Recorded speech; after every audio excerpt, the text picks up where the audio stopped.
All right, there will be bourbon, and tonight there will be Catholics. My guest is the Benjamin of Bircholm. How are you, brother? Well, thank you. You? Oh, fantastic. About to be a lot better. And now, before we get into this conversation, as always, it is fueled by America's native spirit, God's spirit, bourbon. All right. And tonight I will be going down with Mhm. a little Old Forester Statesman. So, as some of you may know, uh, one of my favorite distilleries, very underrated, products everywhere. Get just about everything except the birthday bourbon. But Statesman's a little underrated. It's also something that was released for the Kingsman movie back in 2017. It was a limited release and they turned it into a full-time thing. And it's there everywhere you go and find bourbon. And I highly suggest it. And also, shout out to Joe Gaines, but we'll also be doing a little water. What's up with that? All right. Ben, are you imbibing? Are you a sober man? I'm not a sober man. I God am I am damn it. drinking. There's a funny story connected with what I'm having tonight, but I'm having a Staley Rye whiskey from Indian Creek Distillery, which is from Ohio. Now, Okay. this bottle we got from an old friend of ours, who was himself gifted it. He is a canon lawyer, and his clients often give him far more spirits than he can handle. So he was actually trying to get rid of I think 4 bottles, and the client that he ended up giving the 4 bottles to said, "Well, I can't have you leave empty-handed." So I think he actually walked out of the exchange with 5. Okay. And Nice. by the Okay, time so he got I to us, he's like, "I've got to get rid of one of these." and I did catch what you did. So you're doing the rye, and I've said this before. I messed up by saying or naming this "There Will Be Bourbon" because if I would have just did "There Will Be Whiskey," then I could do all these rye categories and all the ryes that I have at my house, but I didn't. So I've kind of backed myself into, oh, and you know what? I'm done about 100 episodes, and I will say I have done a different bourbon every episode with the exception of maybe 4 or 5 times. So, all right. Wow. That being said, Benjamin, you have had quite the interesting life, young man. How old are you anyway? Are you like I 20? suppose 30. 30? Wow, you look 30. must be the Catholic in you. That's why. Mm, So I got a lot of things I want to go over with you tonight, but let's first. I wanted to start with because, like I said, I asked you for a short bio, and it's to me it reads it's incredible the way it reads. You've been through a lot at a very young age, and you've overcome all of it, and I think it's incredible, and people should know more about it. Um, where can they follow you on X? Because I've looked for your name and I always forget it. I know it's Benjamin, and then there's some letters and 23. yes. What is it? Benjamin PHLN. PHLN. Does that have a meaning? Yeah, so I used to have a different account, which was at Okay. Philip Neary 94, and that I guess got caught up in something or other. I actually think we ended up losing our accounts around the same time. Oh, nice. Um, Yeah, maybe we were a part of it. I was like, well, you know what? I actually kind of like this place against all of my better judgment, and I'm not waiting to get my account back. So I just picked a handle with the first thing that popped into my head, and I wanted to keep the reference. Philip Neri is my confirmation saint, and so I was like, Okay. I'll just take the constants from his name. Good deal. All right. Well, that's cool. Okay. So that's where you can find Benjamin on X, Twitter, for those of you who still haven't moved on. All right. Never. Right. So at 15, you had a heart attack and lost a leg. Yes. What led to that? So it was a congenital birth defect, actually. Okay. It's called an anomalous left main coronary artery. So if you take your left fist is the heart, and you make the face here fist the front of the heart, you should have 2 major arteries come out from the top and connect into the cardiac muscle tissue, a left main and a right main artery. And this is what gives the heart muscle itself its blood when the heart pumps. Okay. My left main artery came out from the back of the heart and looped in between the pulmonary and the aorta. So when my heart pumped and those swelled with blood, that artery got cut off. And I eventually developed to the point where that caused a cardiac arrest because the cardiac muscle wasn't getting any blood, so it wasn't getting any oxygen, and it would pump harder. and that would just cut the artery off more. And I usually this manifests in the sudden death of a teen athlete. Less than 1% of people born with this will survive the first incident. I actually blacked out twice during soccer practice over the summer. Once, right as a thunderstorm was coming on, it was all very gothic, face planted into the gravel. But this was the opening game of the season. We had just dropped my brother off down in Dallas for what should have been his first semester of school, and my dad and I came back to Ohio early, and I I went into full cardiac arrest on the soccer field. Um, and my dad was a physician in across the river in West Virginia, so I was taken to the hospital where he worked, and then life flighted to Pittsburgh Children's Hospital. And I I don't know how many times I was resuscitated, but it was off and on for the better part of 2.5 hours. Oh. And I ended up having, I think, a total of 12 different surgical operations by the time I was done. I was in the hospital. Well, I was put into a medically induced coma for 2 weeks. Um, and the problem was, well, there were a lot of problems. Everything kind of went wrong. Yeah. So my heart was having an epic meltdown, and everything else kind of got jealous, and they decided that they were also going to just have a meltdown. So my lungs failed, my kidneys failed, my intestines failed, and to get the heart under control, they put a catheter blood pump in my right femoral artery. Now, I was a very skinny, tall 15-year-old. I was 5'11" and Oh, wow. 130 pounds soaking wet. Oh. So they had a little bit of trouble finding a catheter that would fit in the artery. And the catheter they chose ended up being too large and it damaged the artery. And so my right leg developed what's called compartment syndrome, where sections of the leg become necrotic and shut down. And that started more towards, I actually don't know where it started, but it started towards the bottom of my leg, and was coming up, and they were worried about that reaching the rest of my internal organs and being entirely catastrophic. So I went down on a Thursday. The leg was gone Monday morning, I think.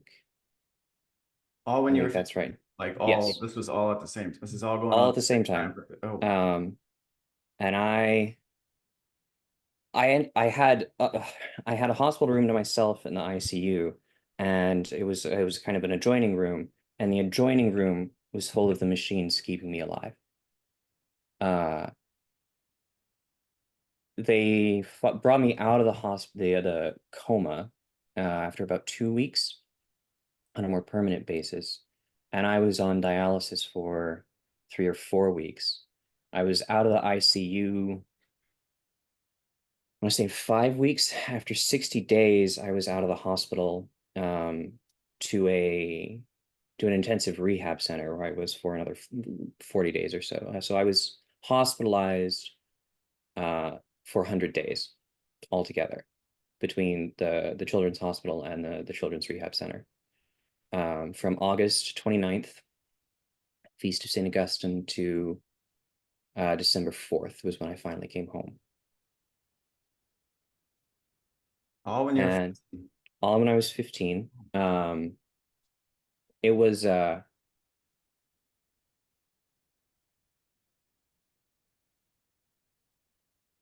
I should have died so many different ways.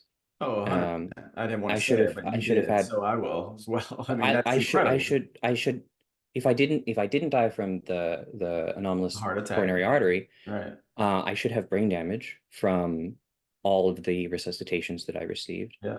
Um, Everything that failed should have killed me. Um, I atrophied to under 100 pounds and managed to What? put on an inch. So we stopped weighing me at 98, but I continued to lose weight. Yeah. Um, so I feel pretty confident saying I dropped about 95 pounds uh, at 6 feet. I mean, I was We have some pictures. I look like someone that had come out of Dachau. I mean, I was so Wow. weak. My first physical therapy session in the ICU uh was one therapist holding up my arm and the Mhm. other moving my wrist for me. No, Uh just to bring out range of motion again, because you couldn't even do yep, that. I couldn't even do That's, that. that's crazy. I I do remember at one point, and I don't quite know where it was at the time, like because everything was all mixed up. But I knew that wherever the hell I was, I didn't want to be there anymore. So it probably took me all of 3 days to move from the center of my bed to the edge of the bed. And I hadn't appreciated that I'd lost a leg at this point. Yeah, that was my. So I was like, okay, well, you know what? I'll just use the physics of the angle on the rail of the hospital bed, and I'll just lever myself up. And when I'm upright, I'll go from there. And I did this in the middle of the night, and my mom Best was, time for a breakout, always middle. oh, Everybody well, knows. I got my mom tackled me, and at the same time, several nurses just like appeared out of nowhere. And I was so tired from just the act of standing up and realizing my leg is not working, still not putting together that it It's was not gone. there. Yeah. Um, that I accepted defeat and was like, okay, I have to stay because I cannot move myself anymore.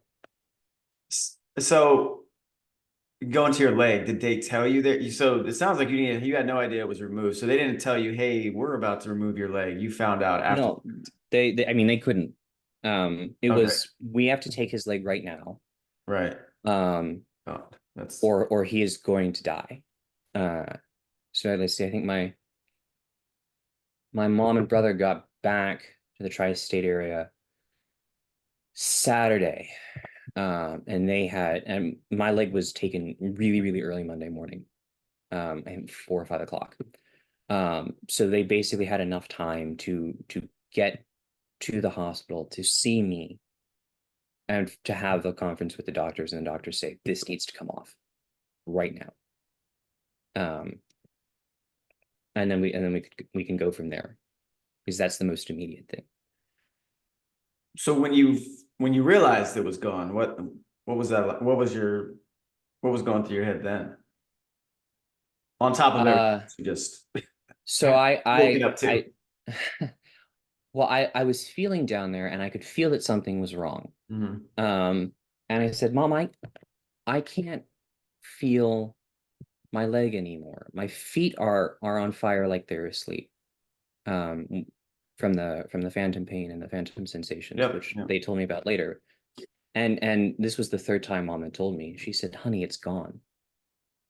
And that's when it finally connects. Like what I was actually feeling was not there was some kind of strange cast on my leg, immobilizing it and cutting off circulation. Like it was gone. And that was the cast that was there to stop the residual bleeding and keep everything together. It was a very it was a very rushed amputation. From what I understand, usually when there's an amputation, they'll try to preserve some muscle tissue to wrap around the residual limb and provide cushioning. And I don't really have any of that. It's just straight off. Is this the Um, entire leg or knee down? Like where is it? Where so it's about um, five, 7 inches from my kneecap down. So there's really not much there. Um, uh, I have a little bit of the fibular head left, just kind of there, hanging out on the X-ray, and then just a little bit below the knee.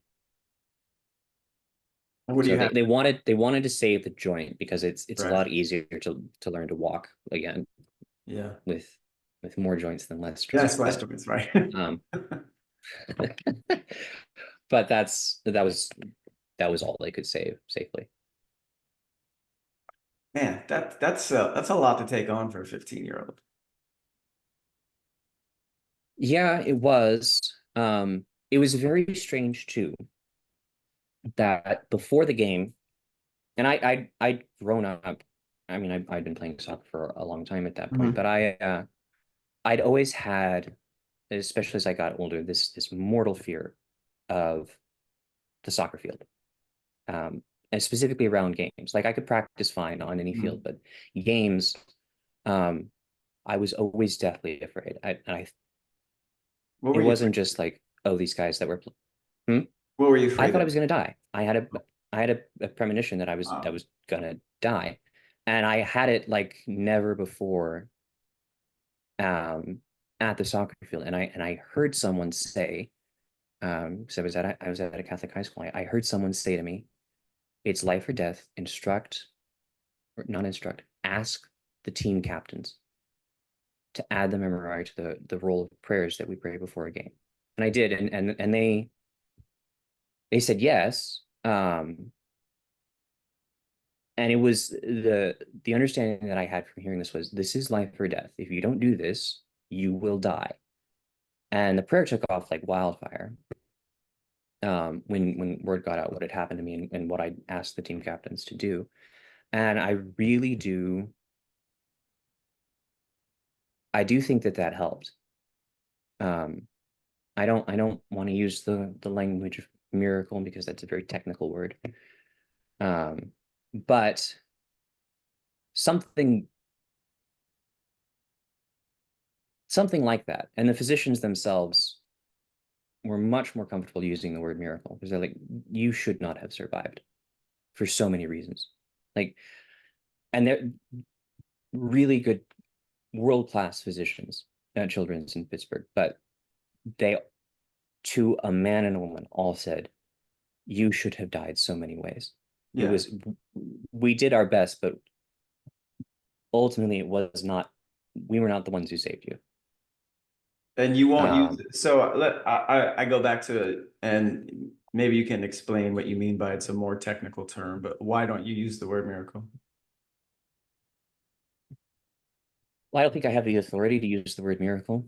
Um, for a miracle to be declared as such by the church, like it really has to be subjected to a battery of tests. Um, maybe the best example in the popular imagination are the miracles at Lourdes. These are top of the line scientific professionals, who examine, well, when the healings first started happening and when the spring appeared, for example, like they brought in geologists, they brought in biologists. There's like, is there something in the water? Is there any natural phenomenon that can explain what's going on here? And then they brought in medical professionals. Were there any underlying conditions or misdiagnoses Mhm. involved in these cures? Because it has to be sudden and immediate, and there can be no question of a medical or scientific explanation. And since that's never been done, um, I feel uncomfortable using the term. Do you have any intention on perhaps having that test Um, done? I mean, no, but no. I understand the humility, absolutely, but I mean, I'd love to know what they came back with if it was examined and put to the scrutiny that you Uh, described, because you know, God willing, I will be a saint, and whether or however, not I'm canonized, someone else can run that test. It's not like we're in danger of losing the medical records. They're that's they're digital. They're forever now. oh Um, well, until the EMP goes or EFP goes off, and then yeah, well, sure, but I mean, or who EMP. I was right the cares? first time. Yeah. No, that's great. And So, I love that you said that, because I mean, eventually at some point tonight I'll get to that, but that you said that, one day hopefully you'll be a saint, and it brings up to mind.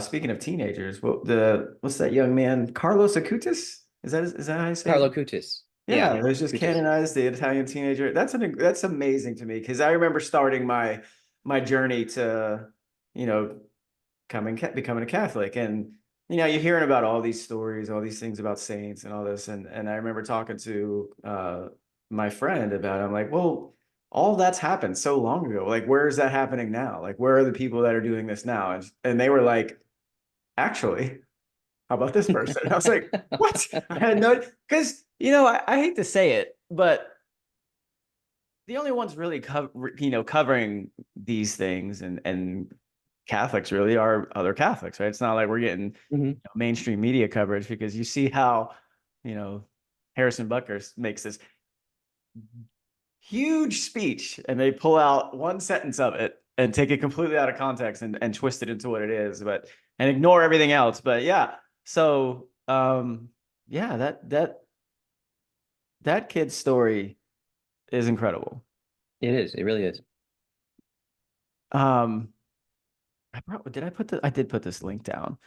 Unless you know it better than me without me having to bring up this link. But I guess what did he was so into like coding and gaming, and he ended up, but he was also like he was super into obviously being a Catholic, right? And Hmm. Jesus Christ, and he built a website. Is that what it was? He coded a website to kind of I think so. I actually have not followed his story particularly closely. good because that's what I'm here for. So don't worry, I'm gonna pull it up because I got this.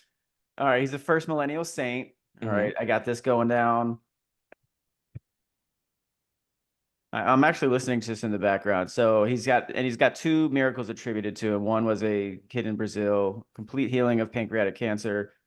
And the second, which was recently recognized by Pope Francis, uh, a young Costa Rican woman who had a brain hemorrhage who recovered completely from a bicycle accident. So both Hmm. of these miracles were attributed to him. Um, Normal kid, liked soccer, all these video games. Yeah. So he going to mass, daily mass at 7. That's incredible. That's daily. I'm not saying he went to mass at 7. He was going to daily. Hmm. Right. So yeah, okay. So he built the website to essentially convert others to the Catholic faith. And I mean, as a teenager doing something like that, that's incredible. Most of us are, I won't say most of us, but I think you probably know this better than me. Like I'm not going to pretend I know all and have understanding of everything, but I mean, I'm new to the game, but one of the questions I asked during RCIA is, it was towards the end of it, and it's like, why do we have to sit and take so much from the outside for? Like, why do we have to sit here and just be mocked and criticized and ridiculed, and other faiths don't get that, right? And I brought up the Charlie Hebdo thing. Yeah. Make fun of Muhammad and watch what happens. Watch what Muslims do, right? Hmm. And they get violent with it. And there's a part of me like I'm not saying I do love what you wanted the priest that was in my RCIA program.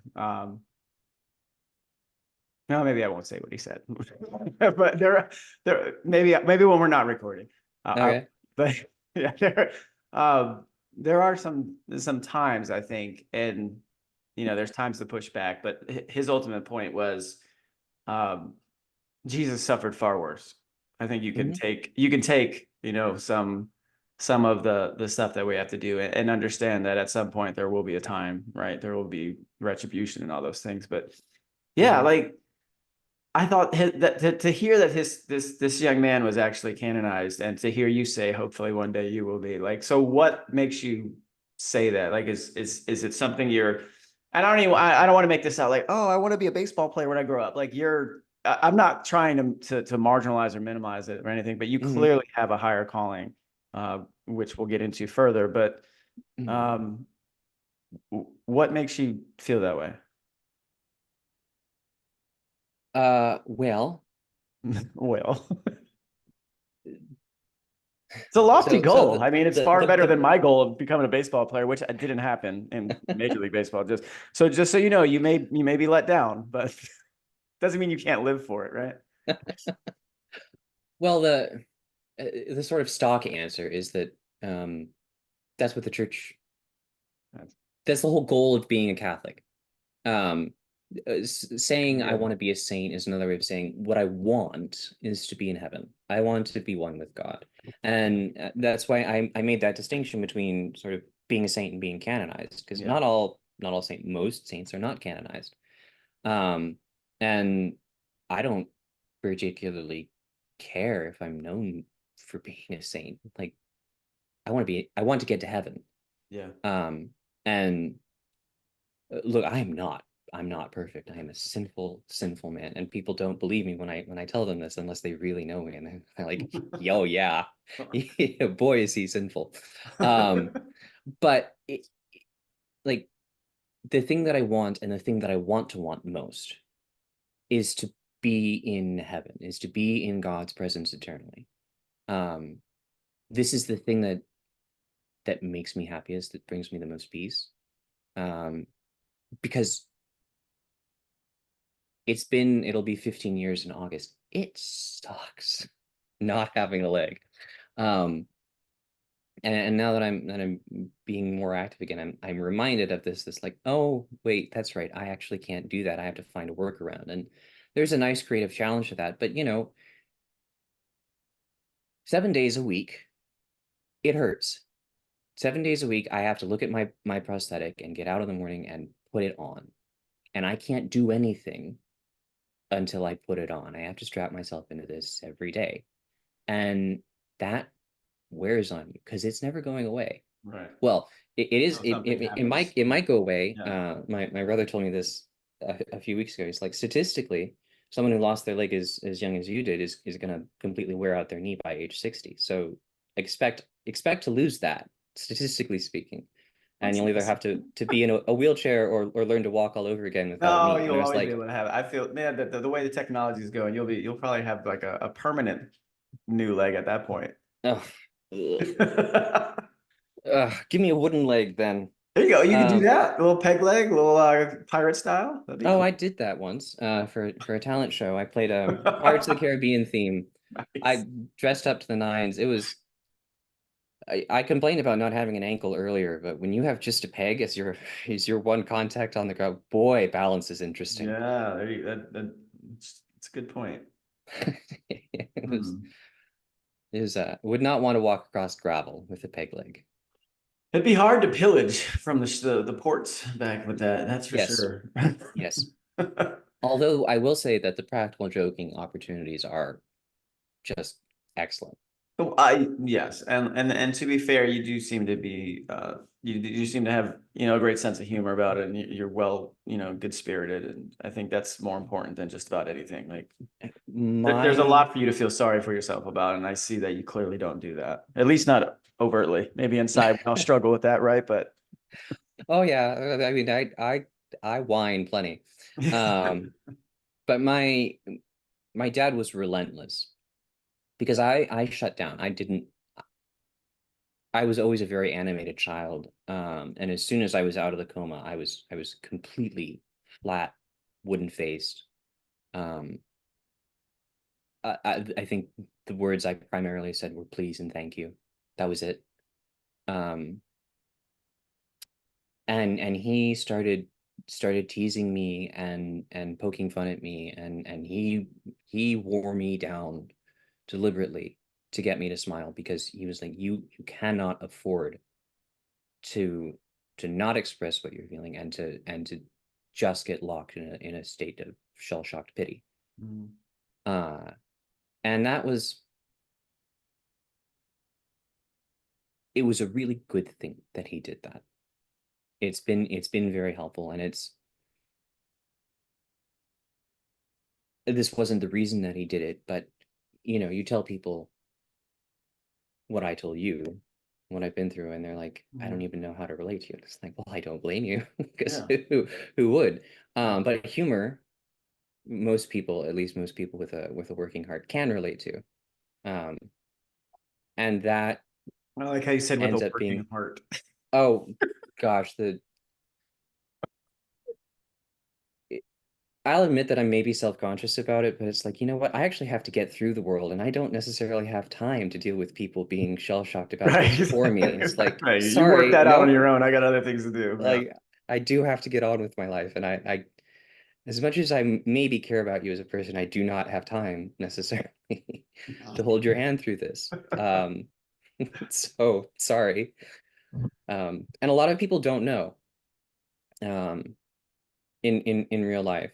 That was a change I made as I got older. It's like, okay, yes, the professional world is not, and even the professional academic world, well, that's very different things, but for different reasons, neither of them really knows what to do with someone clowning around with a prosthetic leg.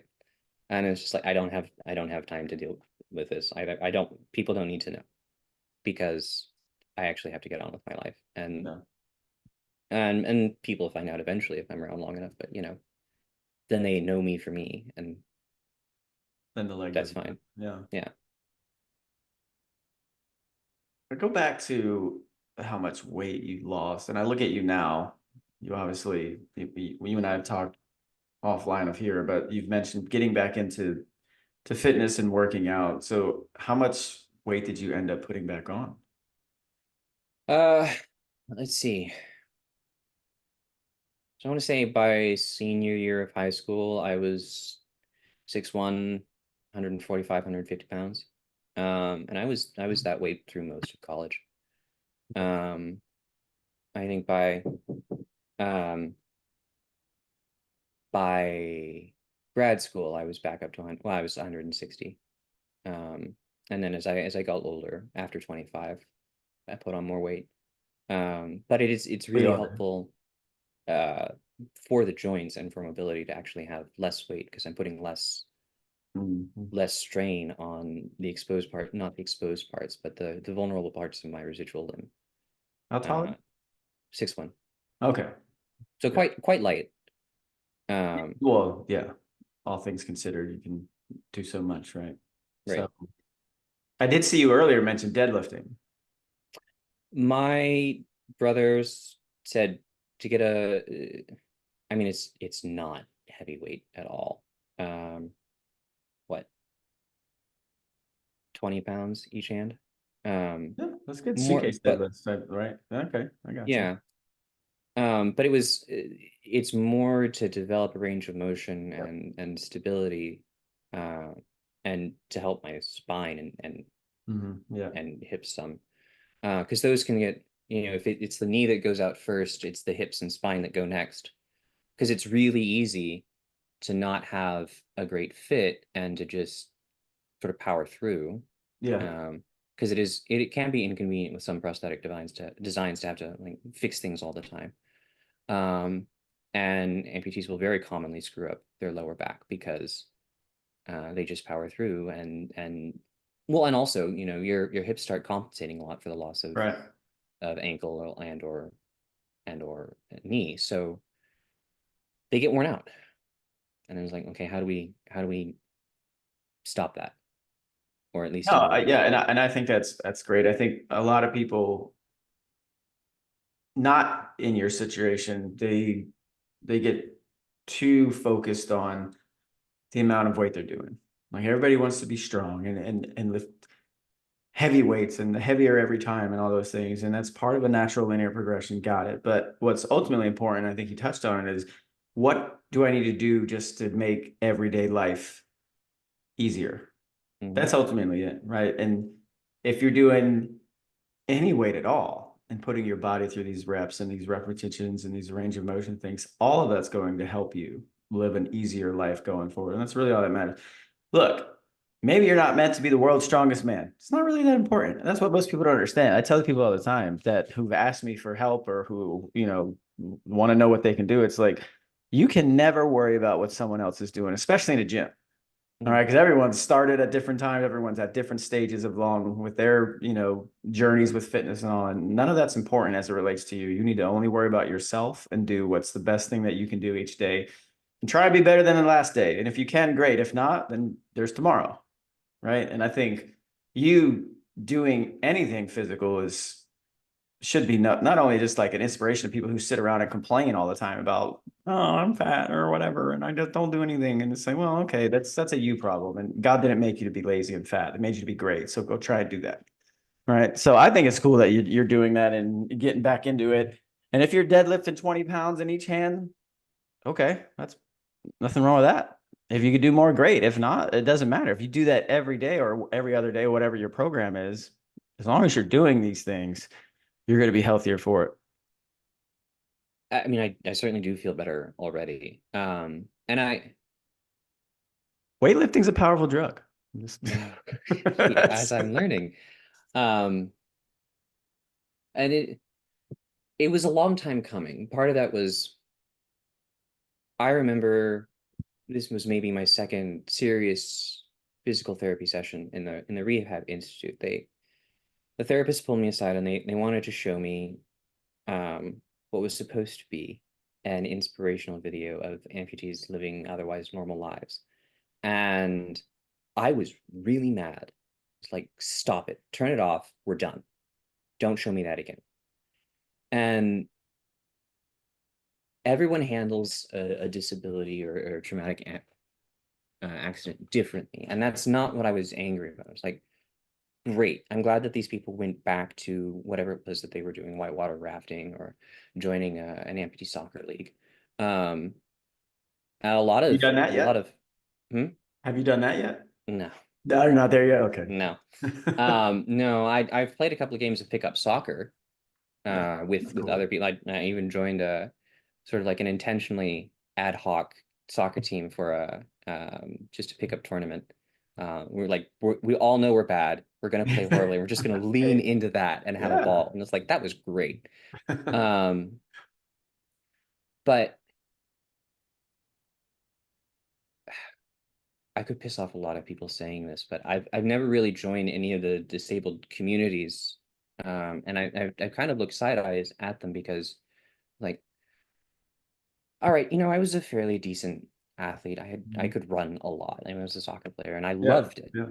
Um, but my world has entirely changed now. Like that's not to say that I don't want to walk again. That's not to say that running isn't fun still and that I don't enjoy doing that or didn't enjoy doing that in college. But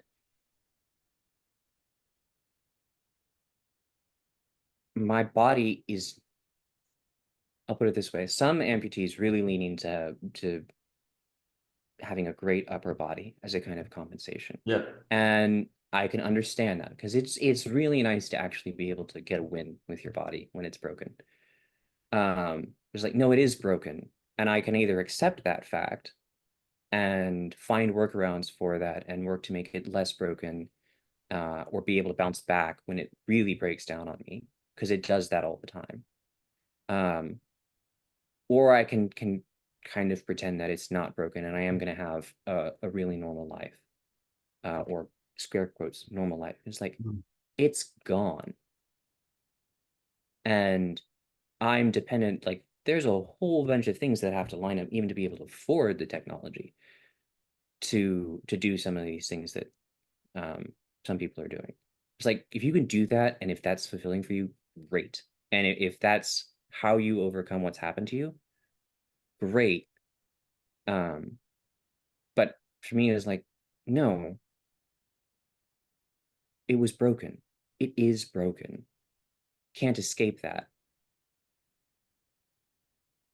Have to have to deal with that. Have you ever because obviously I want to get more into your Catholic faith, but when this happened, were you ever angry with God, or did you ever have any issues with that going on, or were you ever, Um, why me, even though you mentioned you've always kind of had a feeling something like this may happen to you playing soccer? I mean, yes. I remember distinctly sort of my experience on the comatose side of things was screaming into the void and hearing no response. Um, While you're and comatose. and Oh, and wow. all kinds of tripped out dreams from the drugs. But there was a real sense of I called out for you and you didn't answer me. Um, and that was something actually a family friend of a Franciscan priest. Um, he told me to expect in a way. He's like, that's normal. You may not get an answer, and you have to look for one. The way he put it is you have to live the question. Every day you have to wake up and sort of ask yourself this question, why did this happen to me? And then you have to go about your day. And the answers will come in time. And I was like, okay, um, maybe getting an answer is not a part of the deal of life, like now. Um, and some answers have come. I'm still asking the question. It is a bit old, um, but there was a sense of, and my mom helped with this. There was a sense of, okay, I am really suffering right now. I can at least offer that up. And it's a sort of trite Catholic thing. I'm sure you hear it in Lent now. Offer it up, give it up. Yeah. Um, but there was a really stabilizing factor. It was a kind of way of saying, yeah, I do have this pain. I can do something with it. Or yes, it is terrible and I feel awful, but I can still do something with it. I have an element of choice. which was uh which was empowering. I remember once, uh I don't remember why, but my parents were not in the room, and my brother was with me, and a priest who hadn't visited me before was coming in just to do his chaplaincy duties, and he was bringing the Eucharist to Catholic patients on a Sunday. And he came in to say the sort of the regular prayers of visiting the sick and bringing the Eucharist. And then he tried to stop and say something, because he could tell that I was upset. Um, and I was like, I want to be able to go to mass. I'm really upset that I can't go to Sunday mass anymore. Uh, and I don't remember what he said, but it was a little bit trite, and he was very tired, and I was just pissy. I was so mad, and I didn't say it, but I was broadcasting on every way, just shut up and give me the Eucharist and get out of here. I can't, I don't want your pity. I want what you have in your hand. Like, Yeah. Yeah. um, so, and I did, when I got home, especially, I was angry. Um, I didn't want to accept, like, this is what your leg is now. This is how you walk now. And my folks poured cold water on that parade pretty consistently. I mean, for the first night that I was fully home, my dad said, "Okay, Ben, you're gonna do the dishes." And he put a stool in front of the sink, and I washed and cleaned all the dishes and put them in the dishwasher. Um, it was very much, your life is not going to be normal anymore, but you are going to do all the normal things. Yeah. And you're gonna learn to walk again, so you can help do chores, so you can take care of the garden.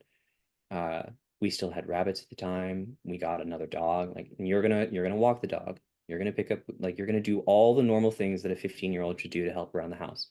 Mm. Um, except drive. Like, um, I had zero interest in driving. I was such a homebody. I was just like, okay, if I need to go out, someone will pick me up, and otherwise, I don't care. Like, what was I gonna go and do? Um, but otherwise, it was adjust to normal life. And Dad would even go on to say that, like, Ben is, we don't use the word disabled, and it's like, I do, but like, because there are obviously things that I can't do, but that doesn't mean that I'm entirely made of glass. Right. And I don't need to be treated that way. Let's get into some Catholic stuff Okay.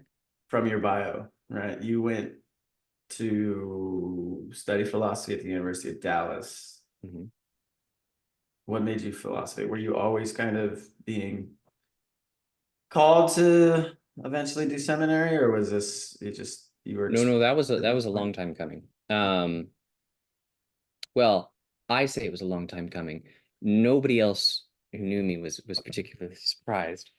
Um, but no, I had, one of the very first books that I picked up when I actually got home from the hospital was, Peter Kreft's Socrates Meets Kant, and it's this dialogue series that he has. Socrates yeah. meets various philosophical figures. Yeah. Um, I was I've always been a nerd, but I was a history political nerd as a kid. I mean, we grew up. I remember the Bush Gore election. I was 4, I was a 5. freshman in college. Uh, The first you've time got I a few. went. So yeah, I do remember You've got a that. few years of me. Yeah, yeah, yeah. And then I mean, I saw. We turned on the television because we And were I was living in homeschooling. Florida then. So just Oh yeah. boy. So you guys had a really fun time. Yeah, it was great. Um, but we saw the second plane crash in the World Trade Center, live on television, because someone Mm. called mom, and she's like, "You have to turn on the TV now." And we were all home, so we all saw it. And after that, it was, you know, the nightly news was a family sport. We would, either we would eat dinner, and I remember when TiVo came out, it was like the greatest thing, because we could pause Yeah. or record special report. We Yeah. could have a That's family true. dinner, put Yeah. it on, and then we would get to the commentary, and it was a free for all. Anyone could say pause and make a point or counterpoint, and if it was a bad point, you got shagged. I mean, That's pretty cool. absolutely merciless. That's funny. But after everything that happened, I was like, you know what? Politics doesn't quite cut it. So Yeah. let's go a little bit deeper at things, and let's look at how stuff really works. So I got more interested in ethics and ethical responses and metaphysics, and was like, my dad said, well, you should look at bioethics, because you could probably get a job with that. And I was like, well, okay, so I'll start with philosophy. And UD had a real reputation for philosophy, a real reputation for well-rounded core education. I say it's the best standardized liberal arts education in sort of the Catholic liberal arts college circuit.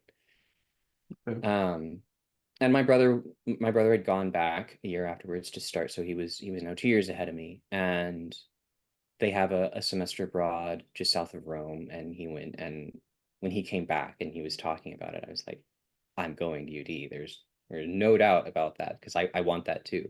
Because we'd grown up with our homeschool curriculum studying all the stuff that he'd studied. So we studied Doric and Ionic columns and Greek architecture and Roman architecture and Renaissance paintings. And it's like, you can go to a school where you actually get to see all that stuff and then have professionals like tell you all about it right there. It's like, yeah, this is heaven for me. Yeah. Um, and it was a contrast.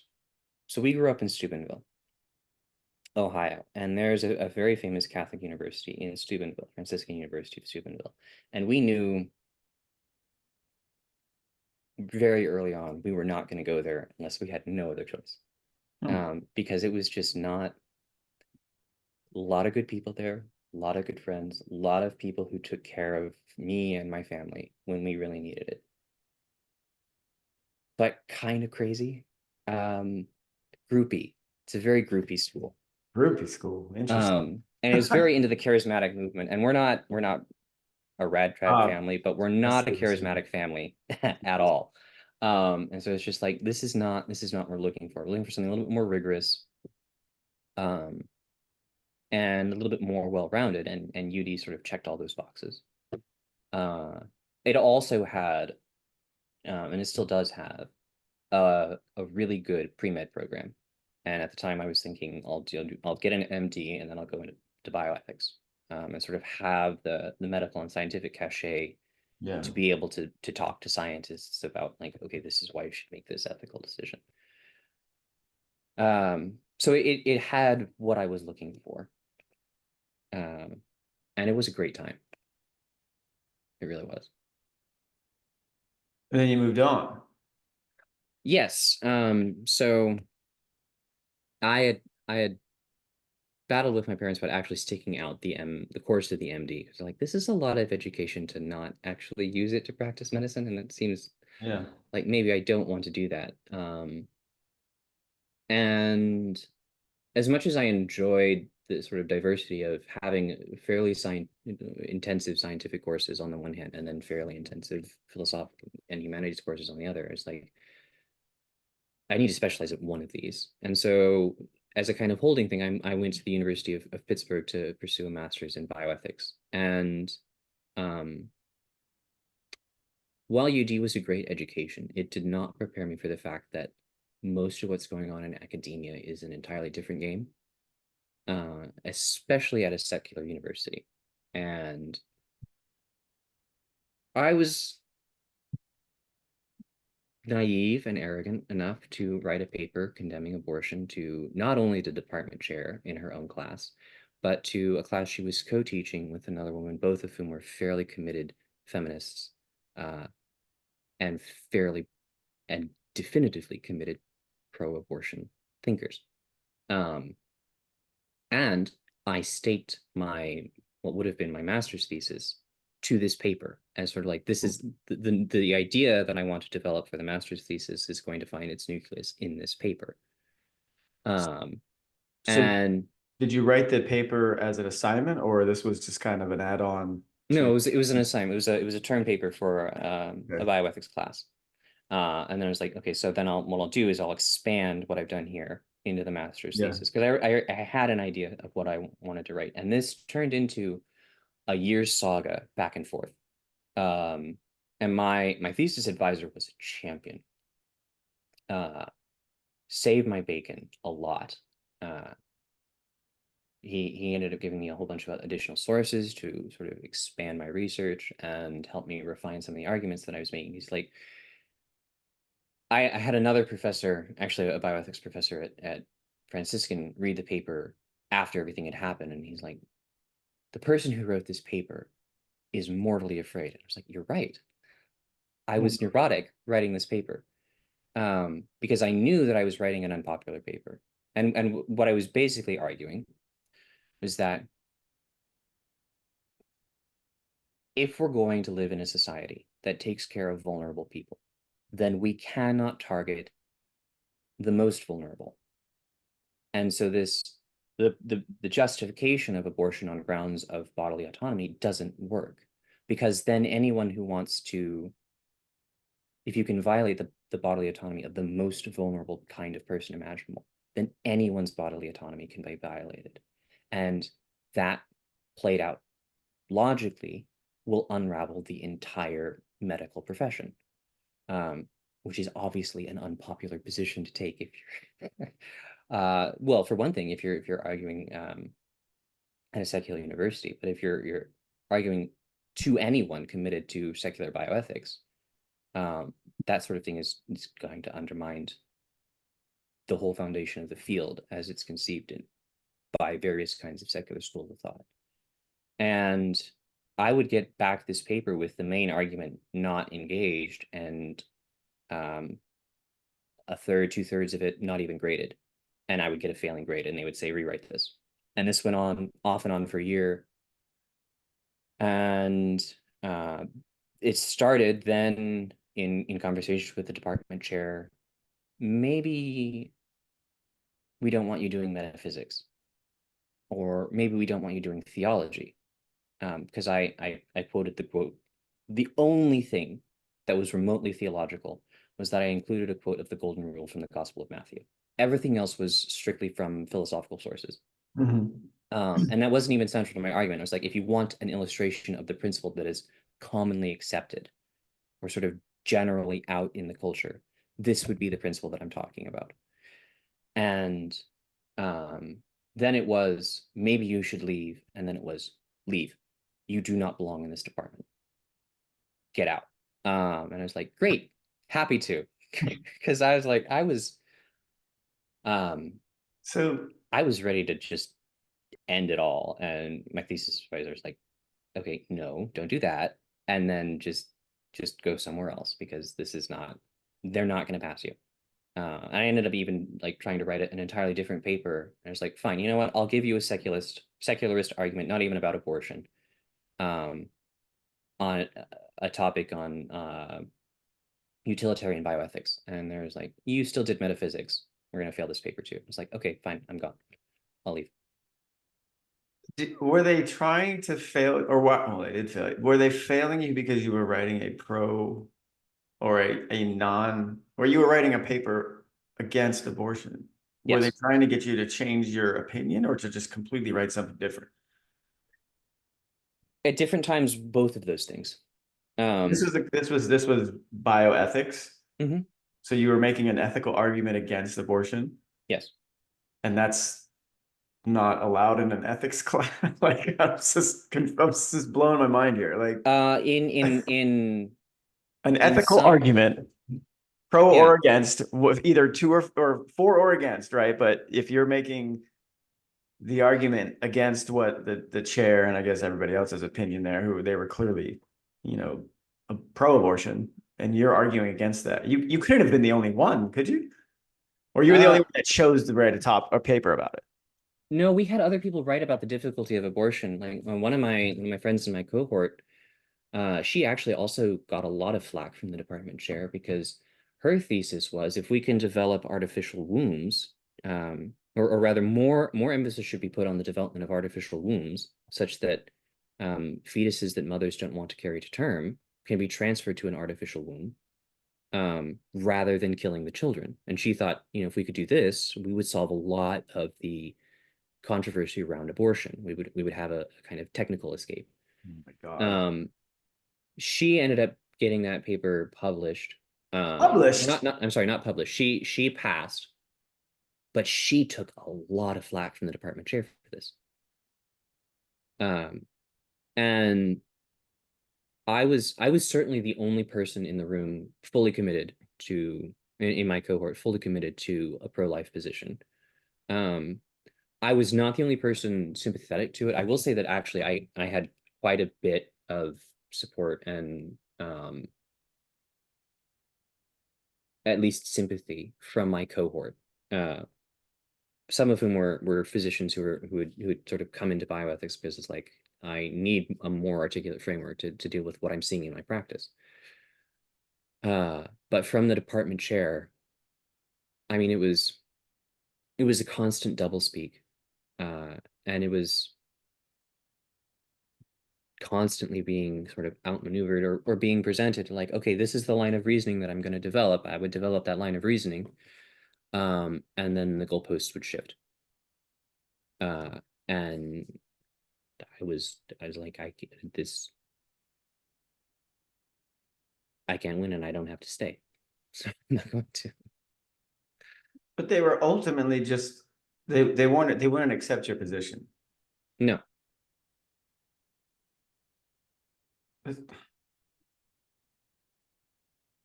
This is just like it comes across like, and I get it goes. I know you've mentioned it, like the problems with academia as a whole, but I think at least my generation, I would count you're probably halfway between mine and right. But you were always told growing up, hey, when you get to college, this is when you get to have your ideas and you Hmm. put them to the test, or you argue them for or against. You have other people argue against them, and this is where you formulate your opinions and your beliefs, and you solidify all these things. And what you just described is actually you're going to think like us one way or the other, and Yes. we're not going to accept what you're saying until you change it. So at no point were they ever accommodating of the fact that you were an independent thinker who's arguing, in my opinion, a position that's held by many people in this country, and you're being forced to kind of acquiesce or leave. Yes, and I want to be careful because had I been more attentive, or maybe we should say, had I been less naive, I would have picked up on the fact that that's actually not what academia is about. And academia hasn't been about that for quite some time. Yeah. Um, You're a young man. You're not it's hard for you to pick up on stuff like that until you get some time to actually reflect on things. right. And I will say that There's plenty of every things I can go into about my naivety, especially. So we won't do that here.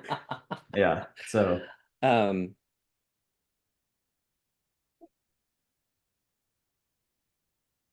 but in some ways this has always been true. I mean, I could point to historical controversies in different academic fields where, yeah, if you have the wrong opinion, people are going to force you out for having the wrong opinion. That's just kind of human nature. And the idea that's that tyranny of the majority at the time, usually, isn't it? usually it is, and there are such things as opinions which are dangerous to vested interests, and people will protect them. Yeah. Some some of the world is just cynical that way, even if we don't have to be. So that's always been a problem. I think it's in some ways it's about more things now, or maybe some of the, I don't want to say lie, but the worldview that yes, actually many different opinions can all kind of exist in the same place does not exist in the way that it did. Yeah. I would agree. Um, and I think I've seen it. We've all kind of seen it play out more than ever recently. Pick an issue, pick whatever's popular for protesting on college campuses these days. It's like, Mhm. is that really what we're gonna do? You know, like a lot of the stuff I even question, you know, 'cause, you know, the good thing about, you know, my daughter being the age that she is and moving from high school to here is like every once in a while I'll see some of the stuff with young people, what they're arguing, who are a few years older than her. I'm like, did you ever learn any of like where is this coming from? Because I've said you know the last episode I did with a guy that I like to talk politics with is like, look, I majored in political science and it took me a while to go back and finish, and it wasn't that long ago, really 10 years ago when I ultimately graduated the first time. And we never covered a lot of any of this stuff that is somehow these kids on college campuses are experts in all of a sudden. Like, I don't know where this came from or when they learned it or when they developed such, you know, concrete opinions on it. They're going to just sit there and sacrifice their education for this belief. You know, good for you. But I kind of question where it's come from. And that's what I'm getting at with what you were saying. It's weird that you were essentially, yeah, it's the wrong word to use, persecuted, but you were made an example of for having the opinion you did. Yes, I think so. Hmm. So I'll tell you one thing that I found out much later. So this was I graduated in 17, because I took a victory lap at UD, so to speak, trying to finish both the science and the philosophy. But in 2018 and 2019, the University of Pittsburgh was doing a series of studies, grafting aborted fetal tissue onto rats. What? Yes, they were trying to see if they could integrate human a fetal scalp onto the back of a rat and get it to grow. And this would have been about the same time that I was writing this paper. And the idea of most term papers in a graduate program is that they're at least of a quality to be submitted for publication, ultimately publication, because publication is the thing that proves that a school can get attention and get funding. Right. Um, so for the University of Pittsburgh Bioethics Department to publish a paper undermining abortion at the very moment that it is grafting fetal scalps onto the back of rats kind of presents a problem. Um, and I have absolutely no confirmation of any of this other than that this was going on at the same time. But you can have both cases. Like, that's supposed to be the point, right? Like, that's just, to me, it's supposed I to be mean, like, and because you said it was secular, right? You didn't say that right, this was, hey, we are a Catholic university, for example, where, hey, we're not even making up our own rules. These are the rules, right? So right. right. But yeah, Well, so I think the reason that I say that I was naive to realize this is that we get the conception that secular means a religious, and that's not true. It's a talking point, maybe more so on the right, so to speak, that abortion is a secular sacrament, but it is. If you drill down to sort of what a sacrament is, but an outward sign of an inward reality, right? Then abortion is a sacrament of a secular religion or of an a religion. Um, we could call it the cult of self. We could name it by a bunch of different names, but the idea is, and we see this in the abortion movement, which was gaining a lot of traction at that time. This is a thing to celebrate. Um, that we can participate, that women, quote unquote, don't need men, and they can participate in the market economy essentially by denying their very biology. And the caveat to that, which isn't always brought up, is that men can get off scot-free without accepting responsibility for their urges. hmm. And how much of it's Paul the Sixth. How much of modern society falls apart when you say no abortion and no contraception? So many things radically change when you permit these two things. What were you ultimately arguing in your paper? Like, what was the foundation in terms of the abortion angle? What I was arguing is that abortion was a violation of uh, the shared vulnerability that all human beings have. Right. Okay. I just wanted to hear it again. Um, what do you say? Because the in my opinion, the pro-choice movement, they argue the extremes, right? Mm-hmm. They argue the outliers. They don't argue what you just said. That it's essentially people arguing it are, women who want to participate in the market economy without, having the responsibility of their biology, right? Mm-hmm. Okay. So what do you say to someone who argues it's at the expense of the life of the mother, Ah, right? So yes. it's like you have to abort the child to spare the life of the mother, or Mm-hmm. to ensure that the mother can have children again. Like these Mm-hmm. are some arguments I've heard, and Yes. I default to, well, no, and Mm-hmm. one, it's the ultimate sacrifice. So I have to admit that I am very sensitive to these arguments from the Hmm. extremes because I and this is my amputation and heart condition talking.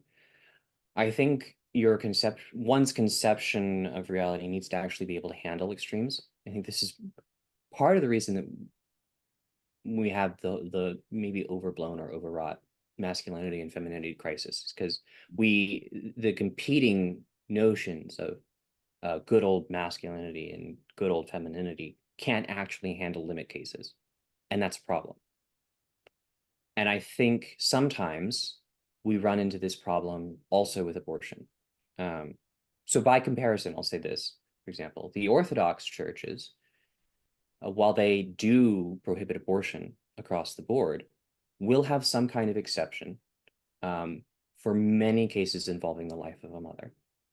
And I do think sometimes uh, I have to be very careful when I say this. I do think sometimes the Catholic position runs into real trouble when we argue from a universal principle that doesn't always take into account how disastrously complicated modern medicine can be and how many ways physiology can go wrong. Hmm. Um, I have some other. I also think sometimes we run into the problem of preserving bare physiological life at the expense of spiritual life. Um, Although this may be a different conversation, but I think it's related here. I'll tell you that most major Catholic hospitals in major urban centers um, will actually perform up to 4 abortions a year. Oh, Um, so for example, I live outside of St. Louis. SLU Hospital will have 2 to 4 a year of abortions, usually to preserve the life of the mother, where they cannot transfer the patient out in time to another hospital. wow. And the ethicist, it's very quiet. Ethicists will either wash their hands or abstain, and doctors will assume the responsibility for doing it. Um, and it may be a non-Catholic doctor who does it, and then that's sort of like the loophole, because Are these Catholic patients? usually not. Oh, okay. Um,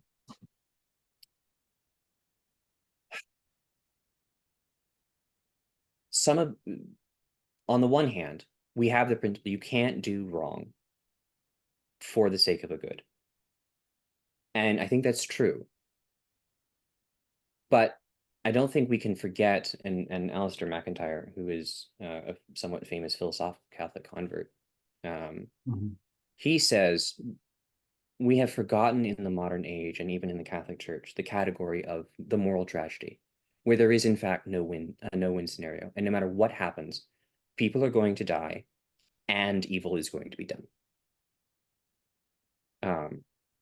And I think that's true, and I think that makes sense if we consider what original sin is. And I think it even makes sense that that doesn't mean that God has abandoned the circumstance, or has abandoned the people in that circumstance. And people have to decide according to their conscience, what are we going to do? What is it that I can do? So while saying that there are maybe limit cases where a child may have to be aborted, that I can at least conceptualize that possibility. I still think that the church is right to say abortion is always an evil and is always wrong. Sometimes it's the least wrong thing that can be done. And I think I would take a lot of flack from Catholic circles in saying that. And I'm not saying this as a like we should liberalize the church's stance on abortion. No. The principle is true. Abortion is always evil. It is always the destruction of an innocent life. And I put this case to a priest in Pittsburgh once. If I, or let's say I'm being attacked by a mentally unstable patient who will kill me unless that patient is himself killed, does someone have an obligation to kill me? Or sorry, to kill that patient? Okay. Mm-hmm. And if so, to protect another life, aren't they still destroying an innocent life? Because he doesn't have his faculty of reason. He cannot choose the harm that he's doing. And if we have a responsibility to defend that life, then it seems at least possible by analogy that we can say it may be necessary to preserve the life of the mother. Now, that can get dangerous really fast, and I don't know that I would commit to that position. But if I had to articulate a kind of circumstance by analogy where it's like this sort of thing may be possible ethically, that would be the route I would sort of go. But I would never, I mean, they'll never make me an ethics chair now, but I would never make that argument sort of publicly unless I were tapped, like, okay, explain how this might happen. Because I would not want to take sort of the position that the church should modify the principle, because I think the principle is sound. Why do you think we've had so many within the Catholic Church actually, not formally, but they've modified their position on it? Many Catholics have. Look at our president. Do I have to? No, you don't. But I mean, this is a guy who makes the sign of the cross at a like a pro-choice, whatever that stupid thing he was like. And maybe he doesn't even know he's there. You just talked about someone who doesn't have their faculties. But I mean, how have we gotten to this point? Like, are we losing that badly with the like with the battle between God and Satan? Like, are we really at that point? No, well, okay. So one of my favorite phrases is yes and no. And I think now is a good time to use it. Okay.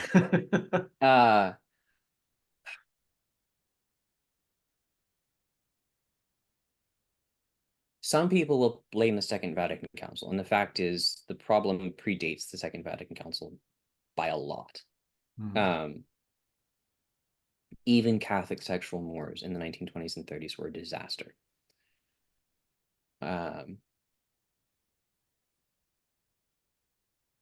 But one of the things that happened at the Second Vatican Council, we had generations of Catholics that had been catechized really, really well on the principle. Something like the Baltimore Catechism or comparable catechisms from the time get a lot of crap for being rigid. These things are brilliant.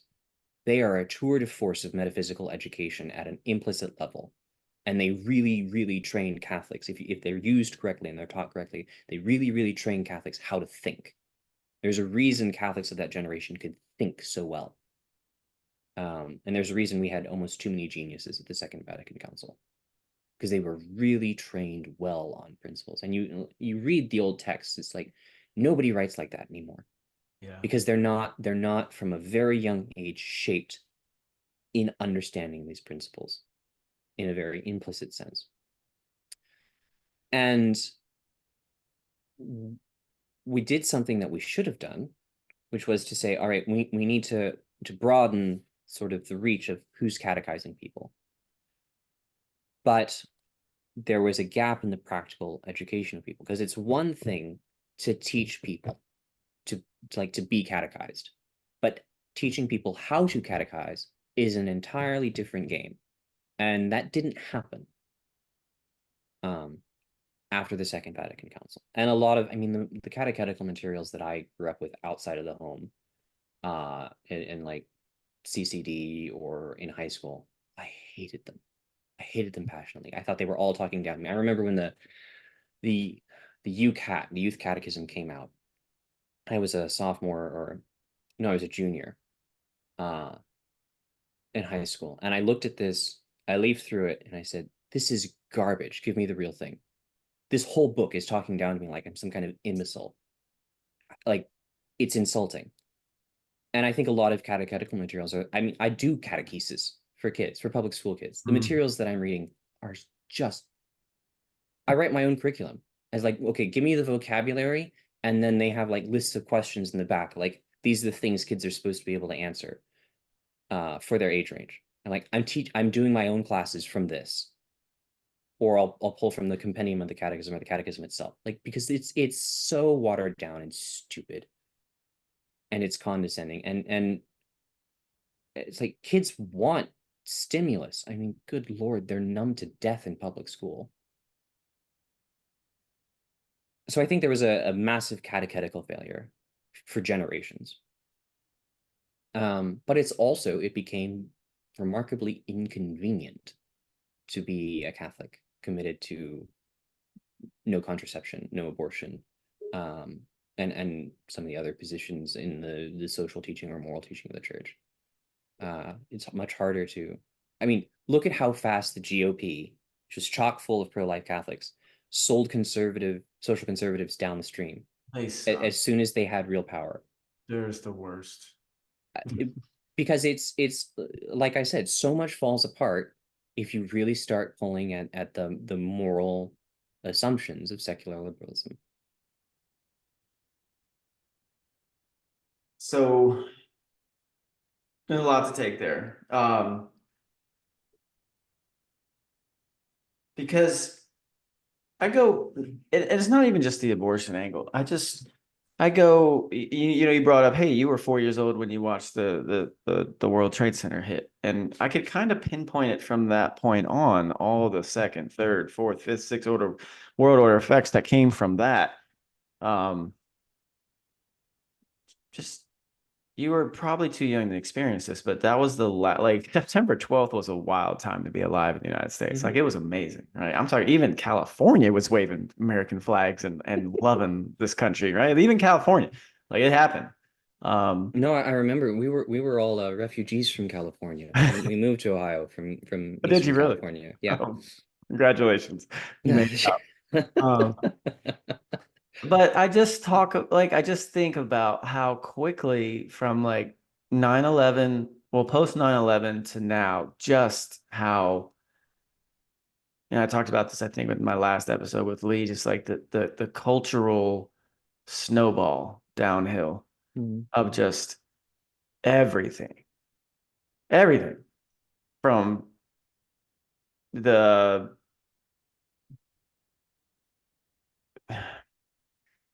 watch what I say, Ben. So it's, I think you know where I'm going, but it's just how everything has kind of become, everything's acceptable. Everything's fine. Everything is everything. It's okay.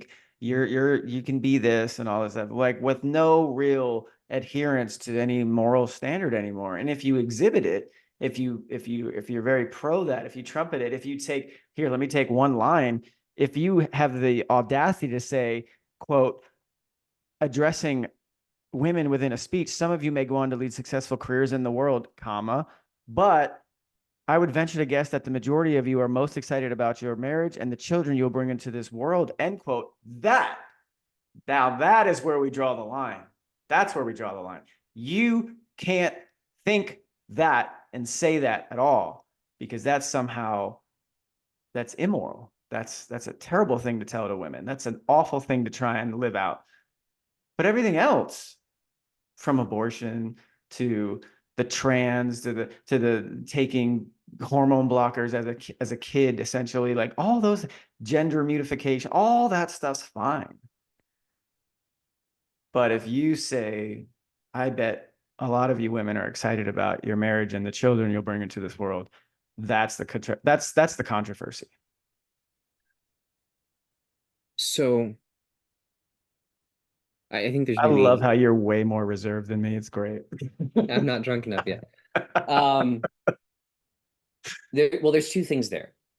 Because on the one hand, the thing that really irritates me, I expect a certain level of disdain and hostility from the secular press on that respect. Yeah. And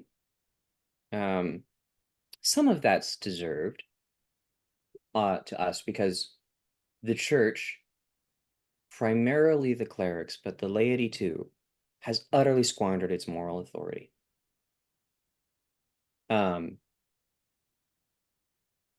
So someone sort of trying to, not trying, I don't think this was the goal of his speech, but someone speaking moral truth as a Catholic is like, well, how dare you? And I mean, in a certain respect, we should be really careful because as a church, yeah, how dare we? Yeah. How dare we presume to lecture people after what we permitted in our own ranks? What we're still permitting in our own ranks. I mean, good Lord. Oh, I could keep going. But the other thing is look at the Catholic response to his speech. This was the thing that drove me nuts. Because so many, yeah, I've had enough, I'll say it. So many pampered women were so upset. And they were some of the people most taking that speech out of context. Allegedly talking about some call to the workplace. That's not And well, utterly utterly warping John Paul II's message, which I have more critiques than usual for a conservative of John Paul II. But the idea that the feminine genius means that a woman should celebrate her career. Men are not even that interested in their careers. The whole point of having a career is to provide for your family, to be able to come home and see your wife and kids. Like, are you are it has to, who cares?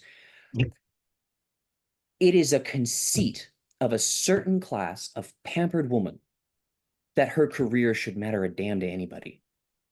Because there is not one working class woman who is cleaning up a hotel or a hospital who is more interested in that career than what her kids are doing, or the fact that she can't be with them, because if she's not, they're gonna starve. Mm-hmm. It is we have seen so many incarnations of that's a first world problem, babe. Like, it's just absurd. And that's within the Catholic Church. And it, on the one hand, we can't really distinguish ourselves from the culture in which we swim. Yeah. Really, because it like that's what a culture does. It gets into everyone's bones. I grew up watching Frasier, for Pete's sake. I mean, talk about a disordered sexual morality. But it's like, why? Like, and we saw priests all over Twitter being like, yes, let's celebrate taking this man's words completely out of context, where anyone with any grammatical training or any training in rhetoric or logic can look at that and say, he's not making an argument in the general case.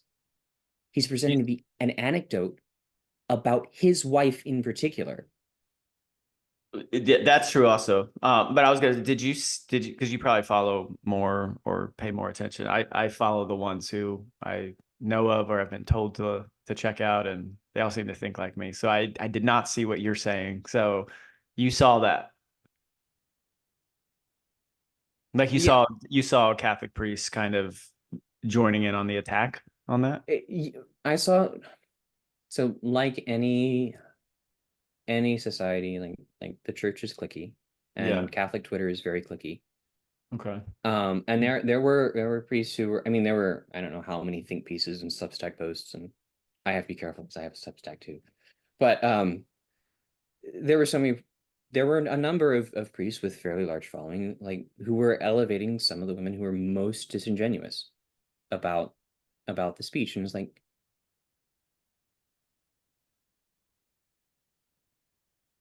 I understand part of the motivation because there is, especially, and I understand specifically why some people who market themselves, maybe that's a whole other thing, as conservatives, and even priests would want to be cautious about this. Is one of the things that I've talked to a lot with a Catholic friend on Twitter is we're really worried about guys younger than I am. He's only a few years older than me, but guys younger than us because we see the Andrew Tates or whatever rad trad version of that you Yeah. want to pick, who Yeah. are, these men are really broken and they're breaking other young men.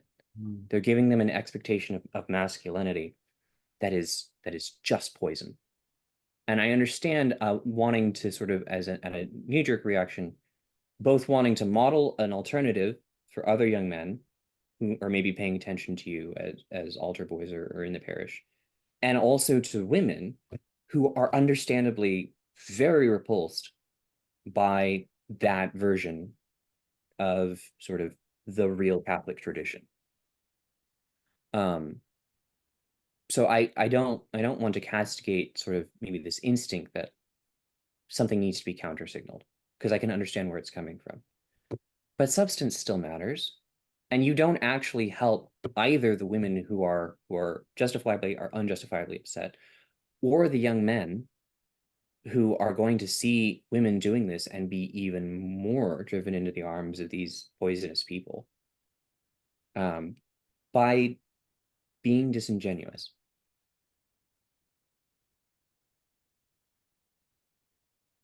I can see that. That's correct. Like I get why you would, because Twitter's very good at, or act whatever the hell it's very good at carving out your algorithm. Like this is what you see. Like I know what I see. I know what I see every morning.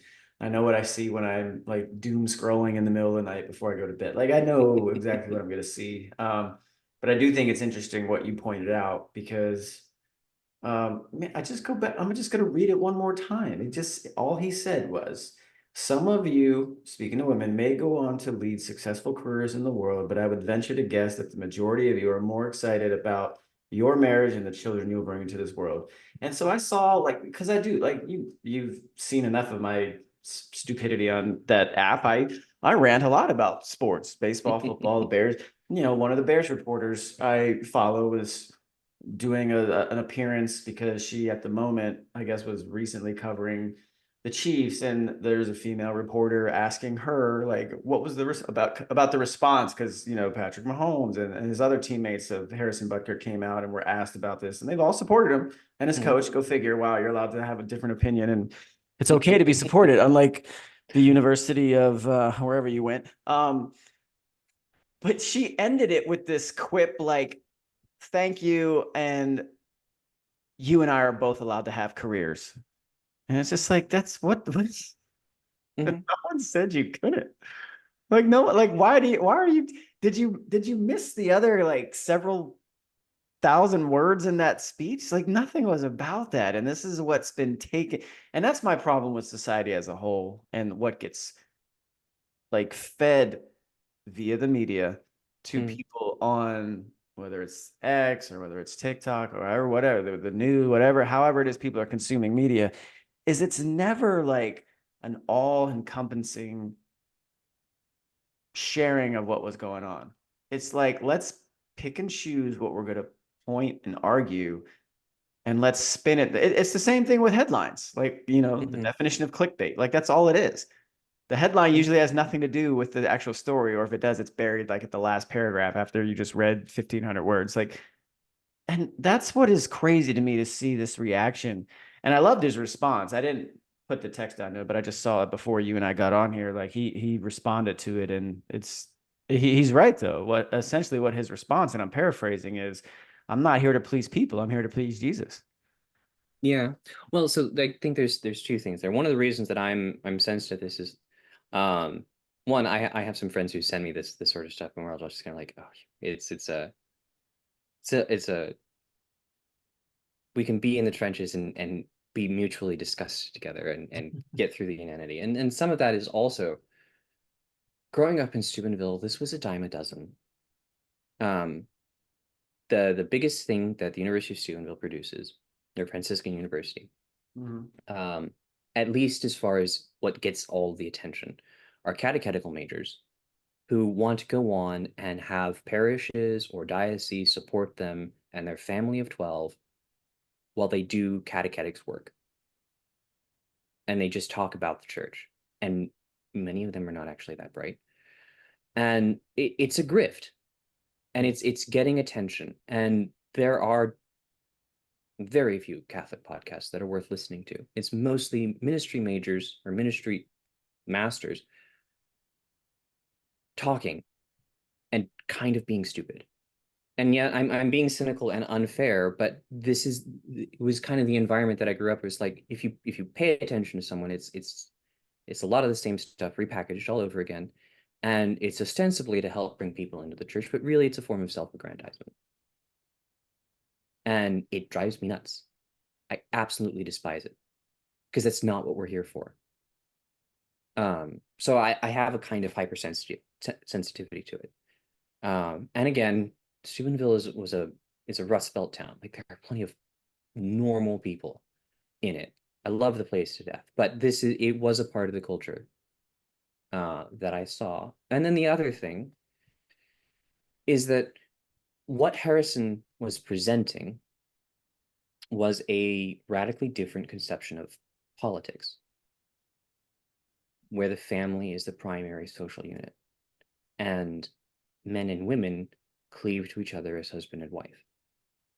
This is a radically different setup of politics than we have now, where the state is alternatively mother and protector. And the state fulfills these roles, or arranges society such that these needs can be met ostensibly by both men and women. And there are some people. And I would attach to what you're saying. The state is the husband to women. Yes. The state fills in the father, which is why you don't need a father. You have us. Exactly. You remember, I think it was rolled out during or just after Obamacare, the Julia ad campaign from the Obama administration, where she goes her whole life unmarried with all of her needs catered to by the forgot all state. about that. Thanks a lot, Benjamin. I'm so sorry. Yes. But you're right. Yep. But that's that, and the guy in the pajamas. Yeah, that is a vision. That is a social ordering, which is, I think, that the predominant social ordering of the people in the media, or the people who spin narratives, and a lot of our political institutions. And what Harrison is proposing is a vision fundamentally opposed to that. And so he has to be taken out, because it's a real counter narrative that is actually much more fulfilling than the alternative. Yeah. Which I did find, and again, like, the only reason we're being told this is because of their platform. Like, I don't care what Travis Kelce thinks. I know exactly what that human is based on just what he takes, advertising dollars for. And that's cool. Like, I'm all for people doing their own thing. Just, as long as it has nothing to do with, hurting others or whatever. I would prefer you to be a Catholic, but if you're not, hey, we'll get to that point. But, for him to come out on his own podcast, like, he was supportive. And he obviously mentioned that he's a good teammate and on it, but it's like he's like, I may not agree with what he said. I may not agree with anything that he said. And I'm just like, well, that's really odd. Like, because I've read his entire, like I've read it in a terms of just like it's one thing to hear something, but when you read it, you often pick up things you miss. And I'm just like, you don't agree with any of it? Like I don't really need to know what it is your values are, but I'm just kind of curious. Like what exactly are they that nothing you believe aligns with just I mean, last I checked, your girlfriend has a pretty successful career. Like, and he didn't. I'm just like it's just wild to me. Like, I assume your next step is probably the two of you are going to get married and hopefully have children, right? Like, isn't that the goal? But it's just he's like, well, I may not agree. I agree with him to have his opinions, but I may not agree with what he said. I may not agree with anything he said. It's just like that's to me is odd. Like, Well, I think that's a I kind don't think he's that. I of don't think double he's that controversial. It's just that's a kind of safety doublespeak. yeah. Um, a way of not committing to giving an opinion. Yeah, I agree. Um, And I'm sure he was coached. Like, I'm sure that's not yeah. a right. Like, you need to preserve your appearance, and your Yeah, I can't really think of it has to be coached because how many athletes talk that way naturally? Like, I'm sorry, that is almost a textbook academic way of like, I don't want to responding. commit my opinion Yeah. in front of these people And he's or also smart PR. enough to take the coaching, though, right? Like, let's be fair. Like, he's not an idiot one way or the other, and neither is like the ones that are put in front of the camera ultimately have coaching to know what they're Right. expected to say or what they're expected to possibly hear. No, I'm not Like, saying that jocks are idiots. I'm just saying jocks are usually blunt. oh no, okay, no, that's fair. Because I was gonna go with you because I was one, and I don't think I'm the brightest, but well, actually, you know what, Benjamin, I've just said to someone that I think you're a very, very smart man, but you did say you're a soccer player, so you can't be that smart. So I'm just Well, that's the Latin blood in me. Well, saying. on that off on that. Okay, so let me get back to where'd your bio go here? Because you've got all right, all kinds of craziness going on. So, and I know you don't want to get too much into this, but so is it safe to say that you are either in seminary or your goal is to become a priest? Like, is that like So I'm not in deacon priest? What seminary. do you want to do? You are you're I not? would like to Okay. be a priest. I'm discerning a call to the priestly religious life is the way to put that. Okay. I left Pittsburgh for St. Louis University, a Jesuit school. Again, I was a very naive person for a very long time. Um, and We all were in this country, buddy. Don't worry. well, that's true. I'm in good company. But Good um, naive company, Benjamin. hmm, I remember just as I was starting at SLU, a fairly well-known academic who used to be at Fordham, Charlie Camosi, wrote an article that got some press in the Catholic academic circles at the time, saying there is no academic theology done in major Catholic universities anymore. It's all either in tiny liberal arts schools like Franciscan or University of Dallas or Thomas Aquinas, or seminaries. And Orthodox theology is almost entirely done by clerics, which is a state that we didn't even have that in the church before the Second Vatican Council. Like we had plenty of lay philosophers and theologians who were Orthodox. Some people might disagree, but we certainly had numbers of them. And he's like, this is a huge problem because we have all these Catholic universities who are basically coasting on an intellectual and academic legacy. I've They learned don't that. even have a lot of Catholics in the department. And this was That's immediately wild. confirmed by my experience at SLU, where I was consistently the only practicing Catholic in the room That's weird. until my fourth semester there. Third, third semester there. And I had the very unusual experience of having to explain to Yale educated people what it was that the Catholic Church actually taught or why she was taking theological positions that she was taking um, from the Reformation onwards.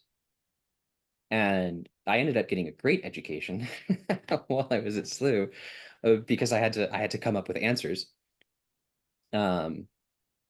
But ultimately they were, well, one, I hadn't really processed everything that happened to me at Pitt. So I do bear quite a bit of responsibility for sort of jumping into a program way too quickly. Um, but I sort of reached the point where it's like the project that you're doing is not actually the project that I'm interested in. Um, and this was driven home for me distinctly in an early church, what was supposed to be a history class on the early church, the theology of the early church. And I was like, great, I'm finally going to get to read the church fathers at graduate level. And the very first thing we had to read for that class was a 30-page paper studying racism and phallic imagery in St. Anthony of Egypt, the guy who started the Desert Fathers. And it was a 30-page paper, and I was so drunk by the time I was done reading it, just trying to get through the thing to say anything intelligent for class. I was like, no, I don't think I can do this anymore. And then the craziness of 2020 and 2021 is like, nope, done. So I left in 2021, and sort of the next week, I'm sitting there in mass, and I hear a voice, not really a voice, but someone says, "You will now look at the priestly religious life." And I was like, "You've got to be kidding me! Like this is nuts." But it was persistent. So I come out of mass, and two of my college roommates are now diocesan priests, and one of them is here in the Archdiocese of St. Louis. And I text him and I say, "How did you know? Like, what was it like when you were first called to be a priest?" Um, and he said, "What happened? Let's have a phone call." So we talked, and then I reached out to my old spiritual director, who's a monk at a Cistercian abbey just across from UD, and they have a lot of monks on faculty there. And I said basically the same thing to him, and he's like, "I've been waiting for this for years." Like, what? You cannot be serious. Mm. I was like, well, I'm not doing anything else right now, so I'll look. And the thing that sort of made it specific to the priestly religious life, because there's all kinds of different ways of being a priest. Um, it's a life in common, and most of the orders that I'm looking at do the office in choir. So they pray the liturgy of the hours 4 to 5 times a day. And they have a mass together, and this is one of the things that their life is dedicated to. And the idea of pursuing real theological study, really contemplating God, and passing that on to other people, while constantly living my life according to the liturgical rhythm of the church and singing God's praises, was deeply attractive to me. And it was a sense of, because one of the things that had been deeply isolating about the pandemic was, you can't really have a seminar over Zoom. It doesn't work. Nope. Um, and I was so incredibly isolated. And then all the sort of George Floyd madness and everything that was going on college campuses, and then the madness of the pandemic, which was a whole other thing. I lost so much faith in so many institutions from that. It was like, what has worked? And the orders that I looked at to start things off had been around for 800, 1200 years, and they'd survived. And it's like, well, they seem to know how to form men into saints, and get them to heaven and survive the storms of time. Um, and I didn't see myself being a husband. Hmm. Um, and sort of this notion of, all right, no, what if you leave behind anything, or if you're taking care of anyone, it will be that you lived the rule of a community, and maybe brought some souls to God, or God brought souls into the church through you. Like, That's interesting. that would be great. Yeah. Like, what a life. Mhm. Um, I mean, what a life. It was incredibly attractive. And the more I looked, it was like, why didn't I do this sooner? Um, what have I been wasting my time on? Because I had so many vain notions about what I was going to do as an academic. It's like, no, I couldn't, no one could do that by themselves. And the thing that you actually want to do is to pursue this in a community that's capable of actually supporting you through this, even if you stay in academia. And you know, if I get into an order and they say, yes, you're going to go get a PhD, then okay, yeah, I'll go get a PhD. Mhm. But so much of the actual work of the church is not in academia and rarefied theories. It's meeting people where their heart is at and staying with them in that.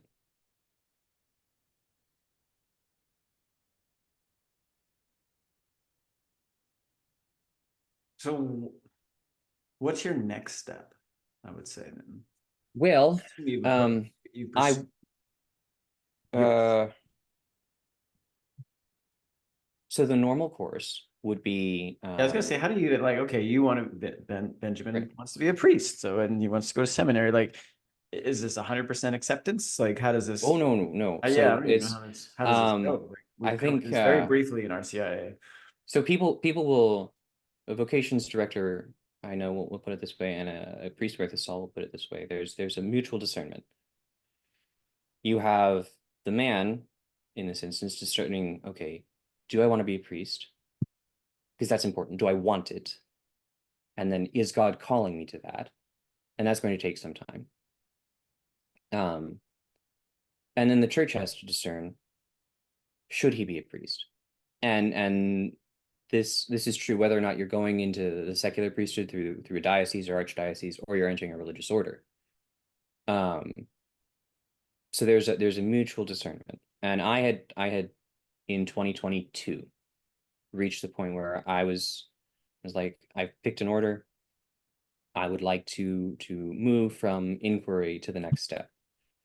And what the normal course would be someone would submit for a religious order, someone would submit an autobiography for review by the vocations director, and that vocations director would have a series of conversations and interviews with him. The candidate would, and then the order, the vocations director would go back to the order, and he would say, "This man or these men are looking at it. Will we extend them an invitation to apply?" And if the order says yes, an invitation is extended, and then a man will face a psychological evaluation, medical evaluation. He'll need to be debt free. Most orders will require a bachelor's. Oh, debt Um, free. That's interesting. yes, the order, because the order is assuming financial responsibility for this person for Yeah. the rest of their life. So they need to not You can't own have a house or have like credit cards or most orders. Well, you will have an allowance for spending money of some kind. Um, for maybe you want to buy textbooks for class you're teaching, or maybe you want to buy letterhead because a lot of religious write letters. That's how they communicate most often. Um, or things like that. Or maybe you need to meet someone for coffee. So you have some spending money. You have an allowance which is set by the order. But yes, you need to be free to actually commit yourself to the order, and the order needs to not be assuming any liability for you sort of beyond this is a person in our care. okay. Um, and then for most orders, it would be the normal 6 years of seminary with an additional year before called a novitiate, which is a sort of trial period where you're really immersed in the life of the founder of the order or founders of the order. You are given a habit to wear, so you learn how to move in the thing. Um, and you're immersed in the liturgical life that you'll be living for the rest of your time in the order, should you make it all the way through. And then at the end of your novitiate year, you take your first set of temporary vows. And you may renew those vows a couple of times throughout the course of your 6 years in seminary. Um, your fifth year in seminary, you're sixth in the order, you're ordained a transitional deacon, just like a secular priest. Mhm. So you are a cleric. And at most religious orders will have their priests take their final vows then. Um, because you're going to be a priest for that order, if it's a clerical order. Like there's a lot of different orders. Not all religious are priests. And then you could be assigned, well, it depends on the order. So monks, they will take a vow of stability. So they may be sent off for studies somewhere else outside of the house, but otherwise their life is in that religious house, that abbey or monastery. Friars will have a much bigger geographic range. They'll have provinces. So one of the orders that I looked at has 4 provinces across the whole United States. So, for example, some of them were at UD. So I might do part of my seminary studying here in St. Louis. My novitiate would be in Dallas, and then my ordination would be in Memphis. Or another province, the novitiate would be in Cincinnati. Then it would be 6 years in DC, and then I could be sent anywhere from New Hampshire to Virginia, as far west as Louisville, or even to another province in the world to go on to studies like Rome or Freiburg, Switzerland. They'll send guys out to get PhDs. And you go where you're told, and most of them have a kind of convention, 5, 7, 10 years in place, and then you rotate out. And different orders have different charisms, different kinds of lifestyles. Like the Franciscans are very, very much concerned with caring for the urban poor. Dominicans are preachers and teachers. You'll find them on college campuses or hospital chaplaincies. And sometimes both orders will have a parish given to their charge, and then you kind of get a mix where it's like, okay, this is a religious community, but they're also pastors, and so they're doing things that a normal secular priest would do as a pastor. So if you end up in DC, let me know. I will. Yeah, it'd be great. I will. I love My next step will be I'm now talking to a vocations director, and I think there's a good chance I actually will be in DC at some point this year or next. When you finally walk into that cathedral there. Oh, I've been. Oh, It's you did go? gorgeous. Okay. Oh, Yeah. No, so I've been a couple of times down for the March for Life, and then other visits. when you to come for DC. that, let me know, because I missed it this year, but I will be there next year for sure. All right. Yeah. But yeah, that's kind of what confirmed it for me. Like when I walked into that for the first time, I was like, okay. And you have Jesus there at the end with his, Yeah. almost look like he's my long lost cousin. Like what? It's got the blonde, the way they depicted him. I was like, man, look, Jesus is shredded. He's up there with flexing the guns. I'm like, yeah, no, it's an incredible building. Like to walk into that, I was just like, wow, this is legit. Like, Yeah. yeah, I mean that's why I love so much of I don't know if it's what's it, Sachin Jose, his account that's on the stuff he posts sometimes, and then there's the Chivalry Guild. They post like those Catholicism is beautiful posts that they'll do with inside the like, man, like that stuff to me, and how old it is, and it's just like I've been so like I kind of regret that it's taken me this long to get back to it, right? Like my story is very different. This podcast is not about me, it's about you. So, but like just to see those things and just to know how many people have walked in that and how many people it took to build that and what they were inspired by ultimately to come up with that. Like that's my greatest like response without even saying anything to the atheist or whatever. It's just like, show me the great atheist construction, man. Let me see it. Where's the great atheist conquest? Like, yeah, it's just stuff. It just Las Vegas. Viva! Yeah, I love Las Vegas. Actually, it's kind of funny that you said that. But I have 2 aunts in Las Vegas. do you? Interesting. Okay. I have a few things further for you. You still got some time? You good? Oh yeah, I'm good. Okay. So one, you brought up something before about like, there's just various Catholic podcasts and they don't really accomplish much, but I did listen to one recently because I was just scrolling through something on a drive and it was like, oh, I saw bourbon. Have you heard this one, Catholic Things You Should Know? Yes, I was a listener for many years. Okay, you said you were a listener. I haven't listened to as many podcasts lately. No worries with that. But they're very solid. Okay, so they did one recently. I think it was recently. I think it was either sometime last year or sometime within the year, I believe it was called Bourbon Neat. And what they were arguing, or not even arguing, but they were citing this article that was written, I think, in the 70s called Bourbon by this gentleman who was a late convert to Catholicism. I can't remember his name. I'm going to go back and actually read this. I still haven't done it.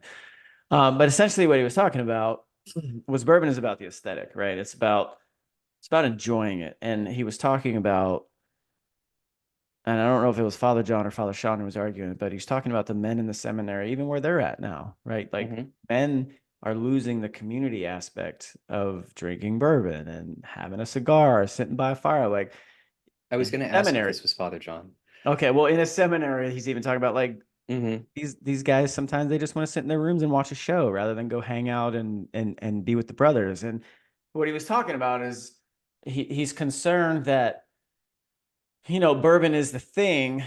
It's kind of just one piece of the puzzle. But he's talking about how bourbon brings people together. It brings community again with a cigar, whatever. And you should never drink alone. And you and I aren't drinking alone. We're drinking together tonight, Benjamin. Don't forget that. Yes, sir. But that's what he was saying is that, and I didn't really agree with the premise until he kind of broke it down a little bit more. And I think it may just be, I mean, it's just kind of where society is. We're very insular and we like to sit on our own and be on our phones and we like to tweet or post or whatever. But I don't think he's talking about me. Like I'm older, obviously. I think he's talking about this, probably your generation and younger, and losing that sense of community because they're not engaged in it anymore as much. Like they're choosing to be alone rather than, hey, let's just go grab a bottle of bourbon and some cigars and let's just go sit outside and talk and build a fire or whatever. Do you see that? Do you feel Oh that? yes. So my the roommate who said my mom's funeral mass, or the old roommate who said my mom's funeral mass, is a parochial vicar at a parish where I do catechism. Mhm. And he said the biggest day-to-day thing that the parish has to do is teach people how to be in communion again, or be in community. Yeah. So much of his work with the young adults in marriage prep, even getting the chancery to do his job, is like how to teach people how to be social again. It's a huge problem, and I think it's been a problem in the priesthood too. I'm not at all surprised, and I do think it is actually a problem for older priests as well. Okay. Um, Part of that is because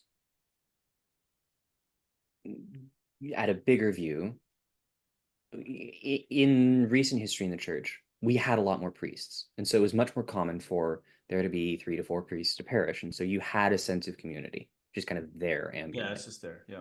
Um, Part of that was also there was a real ideological polarization in the church. And some of that is generational. Older priests tend to be much more liberal in the Catholic sense, whereas younger priests tend to be much more conservative. And so there is a generational tension, and that can make hanging out, it doesn't help it sometimes. But also, this is something I kind of appreciate more now. Well, two things. One, most priests tend to come from stable families, statistically. That's been true for a very long time. But they may not have as many members of that family as they used to.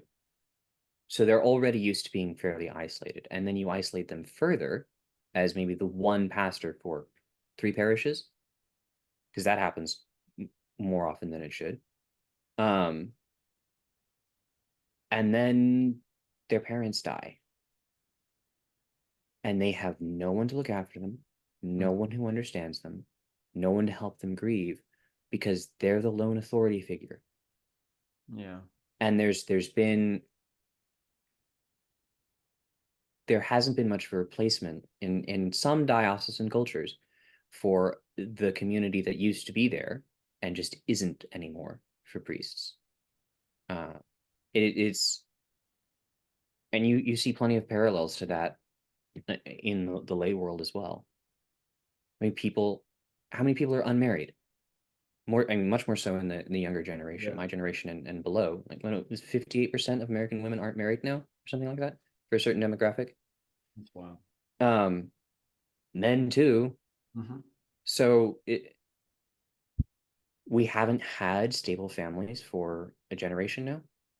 And how many people my age had their parents stay together in a marriage until right about now, Yeah. say 25, 30 years old, now mom and dad are divorcing. That still has a huge impact on people. And if there was that much marital tension, so that leads to a divorce, then they weren't necessarily formed very well in a healthy environment. So they're missing, a lot of people my age are missing socialization skills. Do you think the technology that we're living with has a lot to do with it as well, or has any? That's kind of what I mean. I get what you're saying. I do, and I did never consider that angle of the older priests and all. And I guess a couple of follow-ups would be why do you think the younger are more conservative than the older? And I guess the second question was where does technology kind of play into that, where people are more attached to it and Mhm. So I'll take the second one first. I okay. think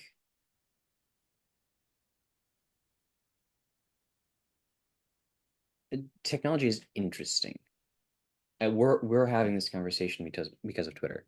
Yeah, right. And and No, and there's good and bad to it. Yeah, so, absolutely. some of the people that have helped me most with my mom's illness and death are people who are a few years older than me who have also lost their parents. And they're like, Mhm. this is where you should be. And I didn't have anybody my age who had lost a parent, at least that I knew personally. And so it was like, this has been incredibly helpful. I can reach out to people who are incredibly sympathetic and who understand what it's like. Like, that is a gift. Mhm. So it can be a real tool of social cohesion and what a moral and emotional support.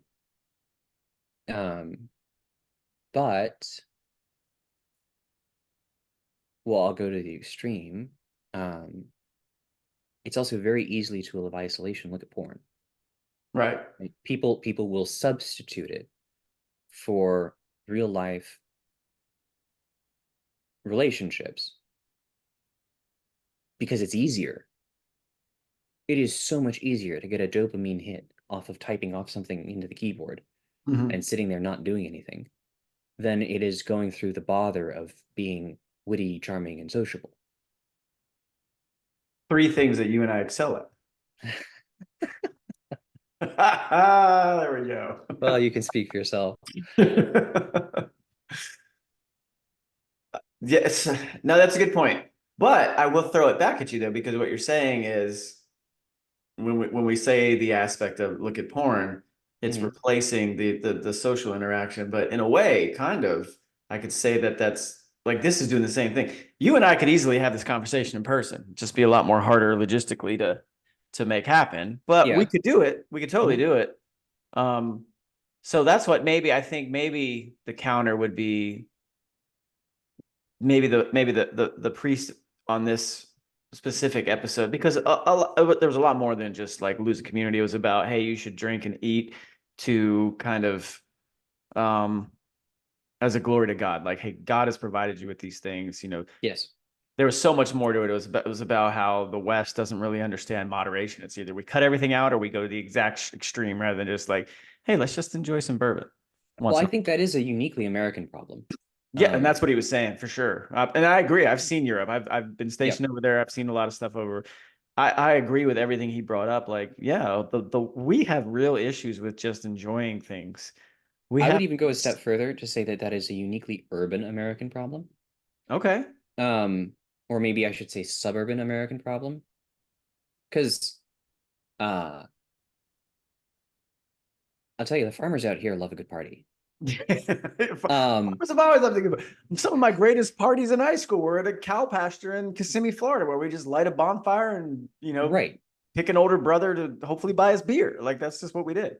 That's community, Benjamin. Yep. And so our parish has the largest parish picnic in the state. And it is something that everyone, even non-practicing Catholics, will inherit a position in this parish. And it's Uh, it's always in September. Everyone knows exactly when it's going to be. And everyone's like, you do not miss. Like, if someone's dying in the family, you're excused. But that's it. Otherwise, you're there and it's a party. And most people have a Awesome. shift that they work, and then it's okay, we're going to socialize with everybody. Um, I think it still exists. It really does. Um, but it's rare. Mhm. And it's the thing about that kind of community or that kind of culture is it has to arise organically from a place. Like you Oh, for can't, sure.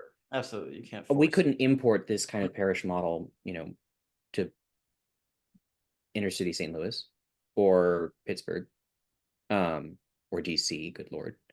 Uh, You'd be surprised, like like where I'm at and where like the two churches I've gone to mhm, that are a part of the I would guess it's the Arlington diocese, but south of the river. Yeah.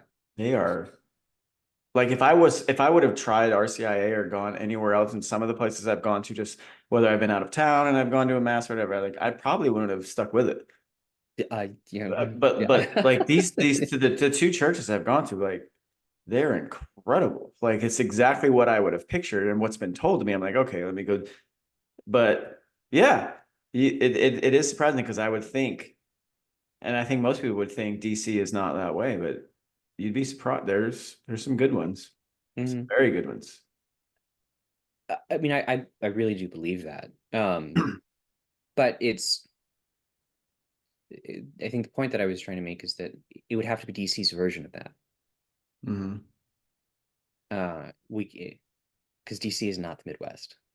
No, no, absolutely not. No, Like, I don't even know what DC is. Like nobody's from here. well, No, nobody really knows what DC is, it seems, but but there's some great priests though, and some great mhm. churches, parishes, and that like, yeah, I would in a different setting. I would happily share them with you if you ever find your way out here. But okay, let me go back to the other thing was why, because I guess on surface, I would say the older priests would be the more conservative ones, and the younger ones would be more liberal. But you say it's the opposite. It is. Part of that has to do with the state of seminaries. Okay. Um, Starting in the 50s and really in the 70s, 80s, and 90s, seminaries across the board in this country were not good. A priest in some places, you were going to be outright persecuted for praying the rosary, Mhm. um, because that was an outdated devotion, and we should move beyond such simple things as a church. Like this was an argument that was made. Um, and then also a lot of seminaries were gay whorehouses. They just were. Oh yeah, there was a huge story. I think it was just after I left UD, but there's a diocesan seminary attached to the university. Um, and there was a huge scandal in the 90s, um, where there was a ring of homosexuals who had just taken up in the seminary. Some of them were being protected by Monsignor, and they were all having relationships with each other. This was a huge problem, and you have a mix of priests who survived either because they had an iron constitution and a willing readiness to accept the grace of God, um, or they were lucky to have a halfway decent bishop who Okay. cleaned up the seminary or got his men out of that seminary and sent them to somewhere else. Because not every diocese will have a seminary. On top of that, there was that cultural element in a lot of seminaries, and then the academic and orthodox standards of seminaries across the board, even if they didn't have that problem, just plummeted. There was not the rigor, there was not the catechetical formation, there was not the practical formation. There was some excellent psychological formation. And this is one thing that you will find that actually some of the older priests, even the most liberal ones, are actually really good at understanding and processing human emotions. And they'll often have very vibrant communities attached to them that are not terribly orthodox, but they all care about each other. And you can bet they're giving money to the poor and they're feeding people and they're clothing people. And someone smart can do a lot of work with that. Um, but there's been a very consistent effort to reclaim seminaries by bishops and by seminary formators, and reintroduce academic standards and reintroduce orthodoxy. And so you have a lot of dioceses and seminaries now that are very orthodox. And some of this was part of was a response from Benedict XVI, sort of expanding the permission for the traditional Latin Mass, but also the sort of tone that he set. Benedict was a once in a lifetime genius, but he was also hypersensitive to what the papacy is.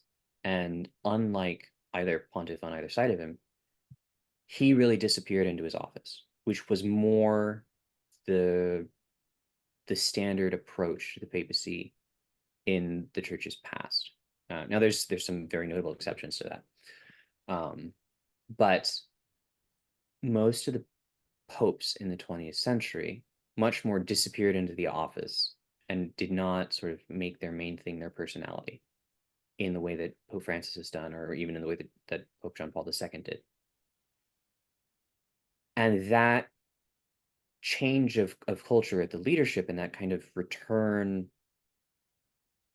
to an older aesthetic, in some ways literally, gave a lot more energy to it. Attracted different kinds of people. And also, the fallout from Spotlight and the sex abuse crisis really did a lot to clean up seminaries in the United States. And that meant that people who would have interviewed at a seminary and then realized what was going on, or heard from their cousin or their classmate who interviewed at the seminary what was going on, were way more willing to apply again. And so you've had a real change in the United States towards a much more conservative, and I don't mean politically, although that too, but what I should say, to a much more orthodox clergy. That's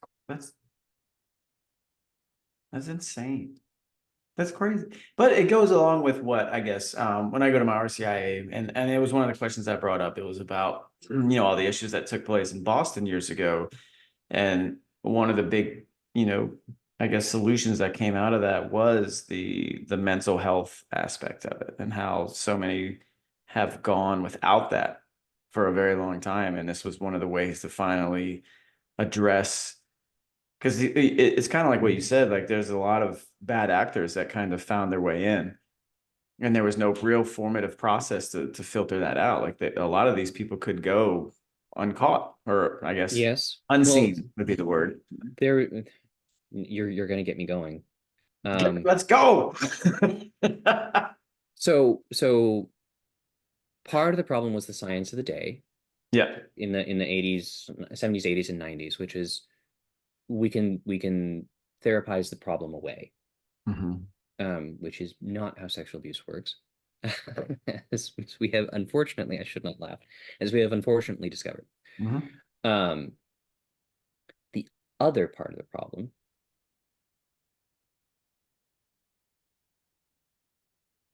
okay, I'm going to nerd out. So the church did not develop a standardized code of canon law, a legal code for the Society of the Church, until 1917. And this was synthesizing about 1700 years of different legal codexes and decisions that the church had been coming up with. And it's phenomenal. But it kind of relied on a social conception of the church that was not entirely articulated. Part of that was because the First Vatican Council was interrupted. So the church comes through the Reformation, and she's reeling, and she's in lockdown for about 500 years. Because it takes 150 years to 200 years for any big church council to really be absorbed by the church across the board. Isn't that crazy? Like that's well, think about it, right? So I the get it. Council of Trent, Yeah. Council of Trent introduces a liturgy, a new standardized liturgy, that probably wasn't universally practiced in the church until the middle of the 17th century. and it's because you're changing people's rituals on them. Yeah. Um, And it takes and time. you also have to, like, that thing I said about hearts and minds, like, people are really upset because there's sex abuse going on. People are really upset because of the ferment of the Reformation. The Ottomans are attacking. Like, there's a lot going on in the world that you have the crops are failing, right? There is a lot going on in the world that you have to deal with while you're also revamping entirely the catechetical and in some ways the social framework. Like, there's a lot of law And so we about decided to launch the Crusades. Let's go. also that.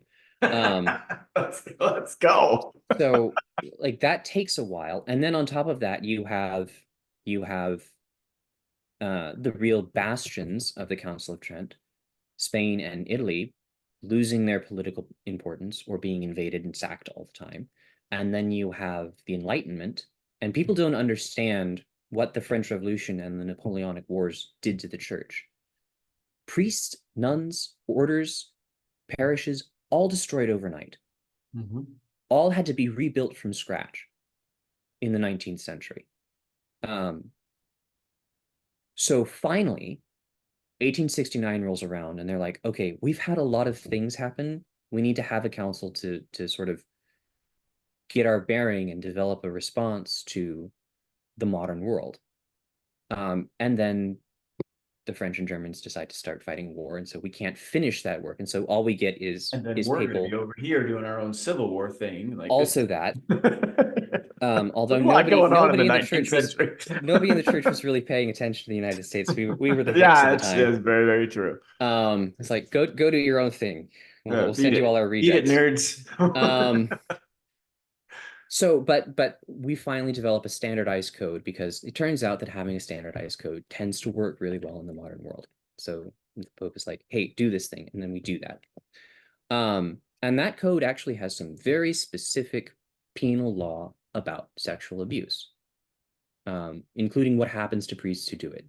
And there was a whole sort of deordination ceremony where it's like, okay, the mark is not taken away, but you've done something so bad that we're going to take you into the cathedral, symbolically scrape the oil off your hands, rip your vestments off of you, and throw you out the door. And then a wood chipper. Well, they didn't have wood Well, chippers then. It was maybe.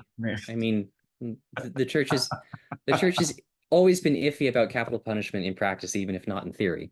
The whole well, other that's conversation. where I come in. But then the rest of the 20th century happens, right? This is 1917. We're Okay. going, the church is World in the War One. middle, Yeah. World War One. Then you have socialism really gaining ground. You Yeah. have communism, fascism, World War II, and the Cold War. And the church is finally like, okay, it's been about 20 years since the world was tearing itself apart. Let's have another council and like finish what we were trying to finish 100 years before. And one of those things was, okay, let's update the Code of Canon Law, which is finished in 1983, I think. Yeah, 1983. So it takes another 20 years to finish the current version of the Code of Canon Law. And in that code, the idea was, all right, we're going to empower local bishops to develop their own penal laws. So we're going to suspend the old standardized penal laws for sexual abuse. But many bishops, in this country at least, did not actually then go on to develop their penal law.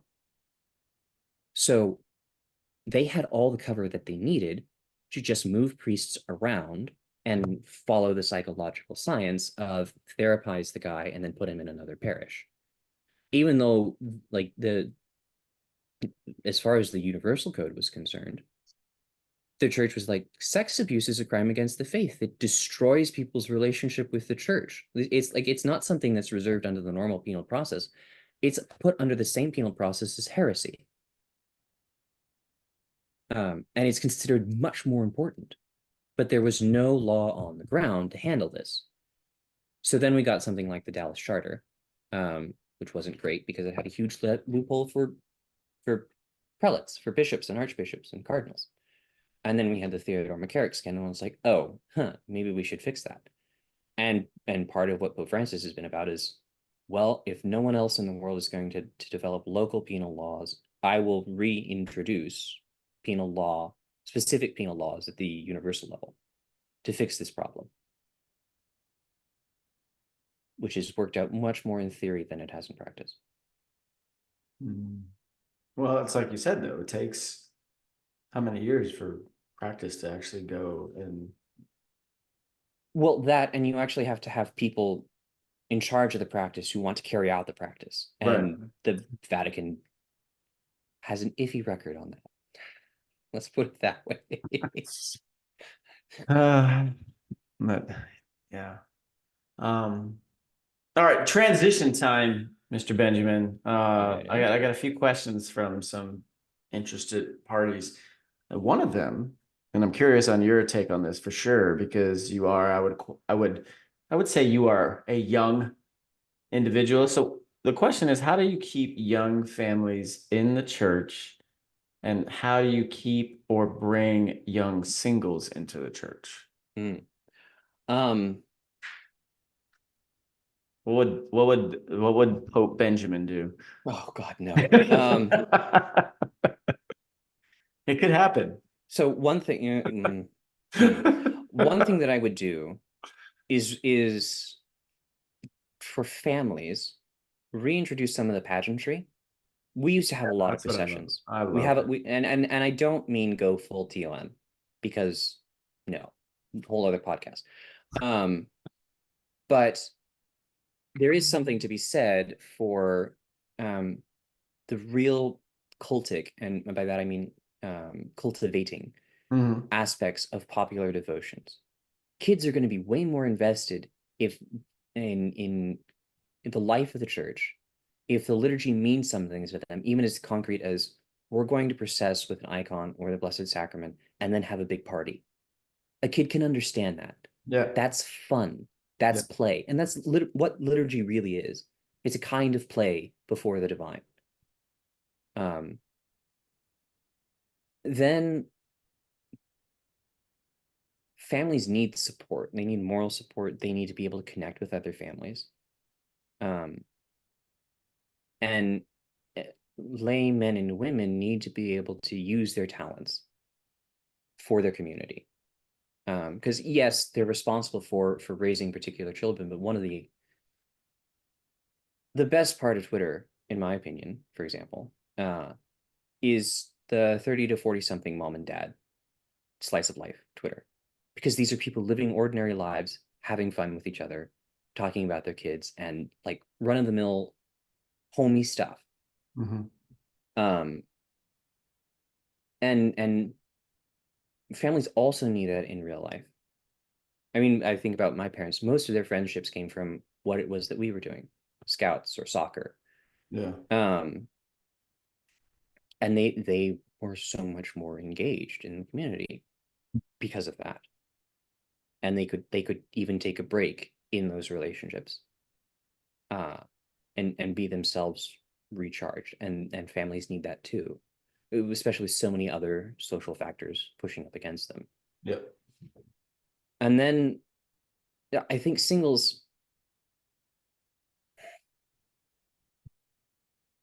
we're a complicated bunch, mostly because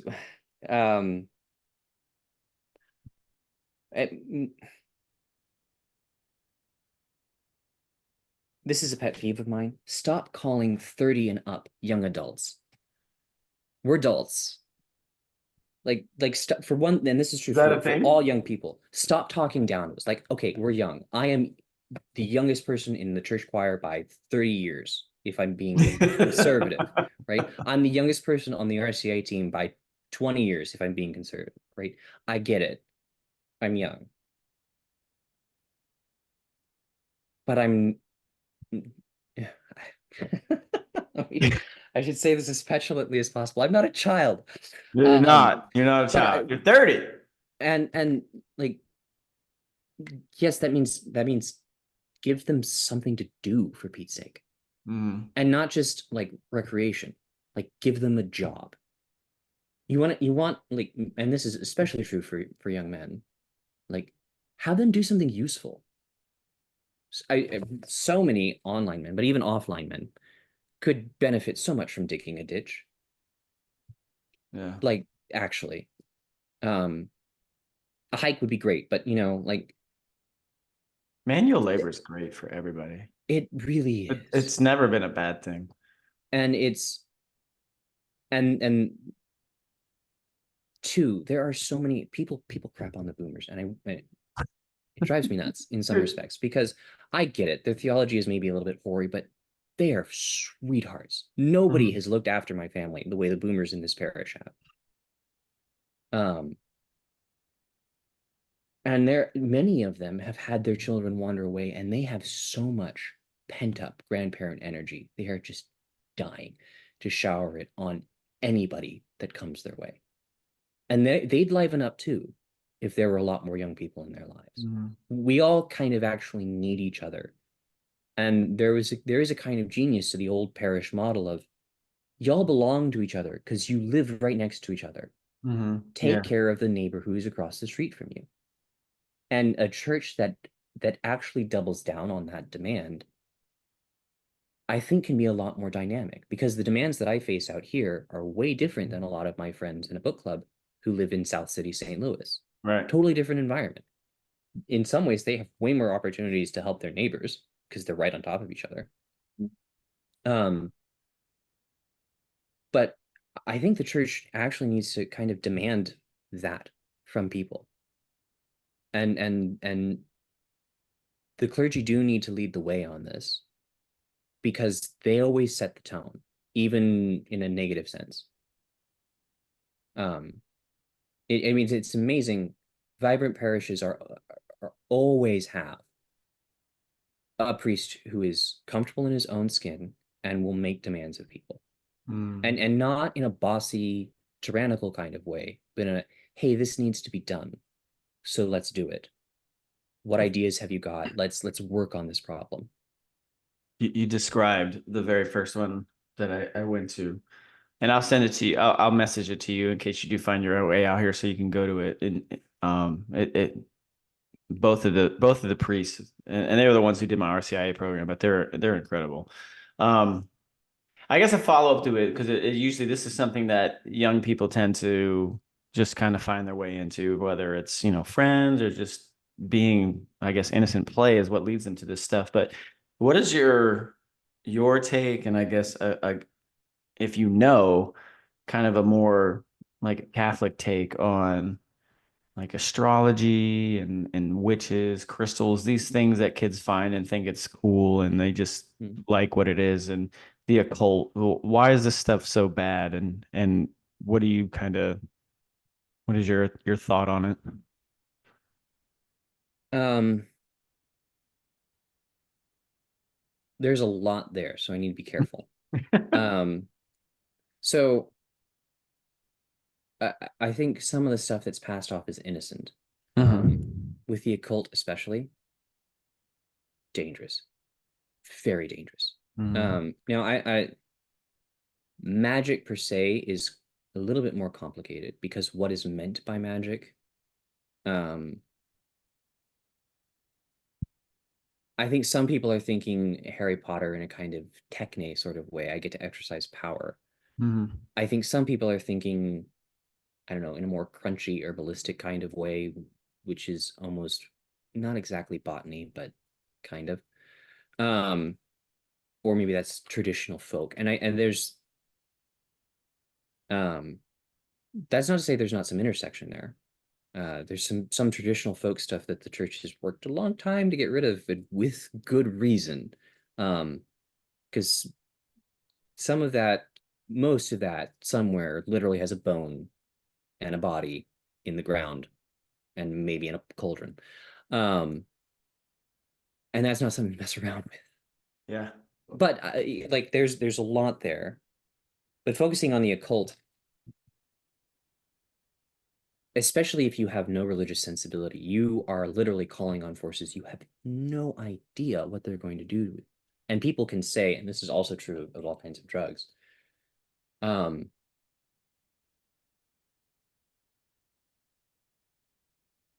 you might have the illusion of control. You might have the illusion that you know what you're calling on, but um, the church fought tooth and claw to banish the old gods because they were bloodthirsty. because they demand human sacrifice. And there is no reason to sugarcoat that. Most of them, I don't know, 2 hours ago, we were talking about everything being permitted. Most of them also really love to play with the sexual binary and self-harm.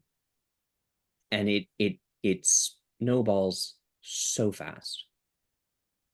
There's a reason every diocese now has at least one exorcist. Oh, wow. I didn't know that. I mean, it's been that way for, I don't know, 10, 15 years. Oh, wow. It was one of, there was a real, I think there was a real push for it even in Benedict's pontificate, but it was one of the very first things that Francis got around to doing. He included it as a universal law in the church. That's Every interesting. diocese Oh, wow. must have an active exorcist because there's such demand for it. And that's not, we're not talking about like That's the like a Pope exorcist. Francis win, and that's not hardly, I didn't Oh know. yeah. He like that's something he should be. Well, it's understandably the work of exorcism is kept very quiet because Okay, there's a lot well, of that's fair. misconceptions, and Yeah. again, people look into it for a disordered Yeah. curiosity, the At horror least aspect among of it. Catholics, that should be a Pope Francis win because It he's, really should. yeah. Um, but I mean, even the younger priests that I know, they'll be called to like some witch has put a hex on my restaurant. Can you do a blessing Oh my because God. things are That's, going wrong? oh, wow. Um, and And you don't have it, to believe in that to realize it, right? Like that's I think what a lot of people mistaking. It's like, oh, I don't believe in that. Okay, well, it's the power's still does there. yeah, just because you can't see it or don't conceptualize Yeah, it doesn't mean that it isn't there. right. Most things that are there are actually rather hard to conceptualize. Yeah. Um, so I think we get sold this lie that it's or people my age get sold this lie that it's all kind of harmless or even beneficial. And it's like these things were banished for a reason and they're back with a vengeance. And there is no setup where the power dynamic is remotely equal and not something you should be playing with. Um,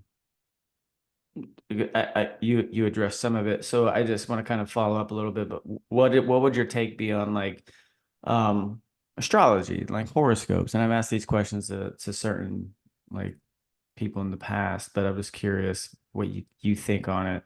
And then like these crystals who bring positive energy or this stuff like that. Like what especially like young kids who are just innocent. They're just like, oh wow, this crystal's cool. I like this. And what would you say to that?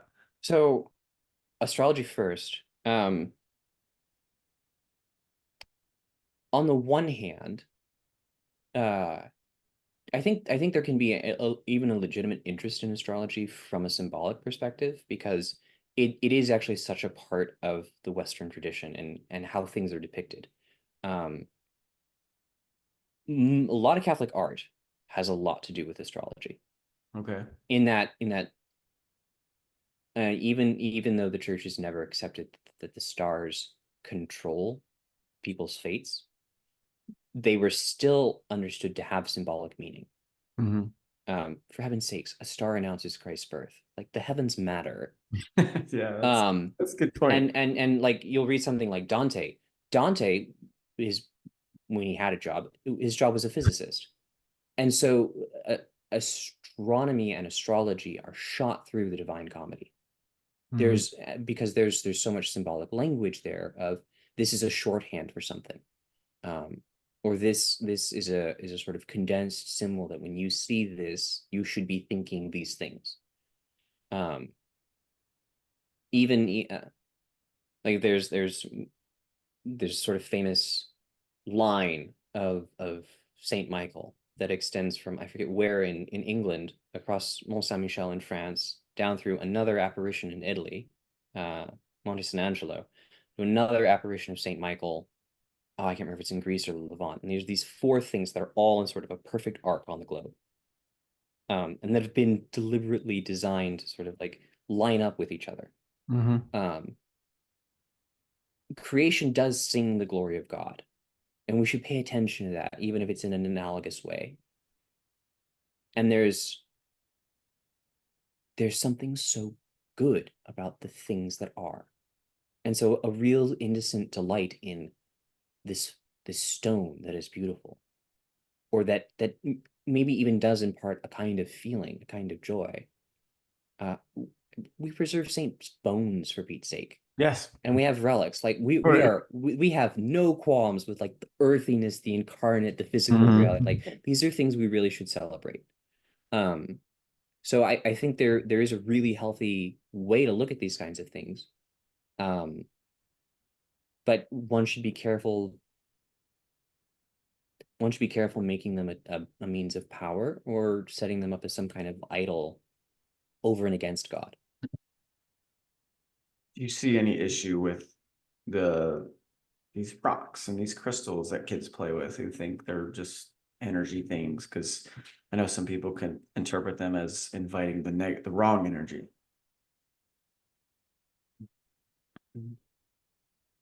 Or is that assigning power to something that doesn't really have it?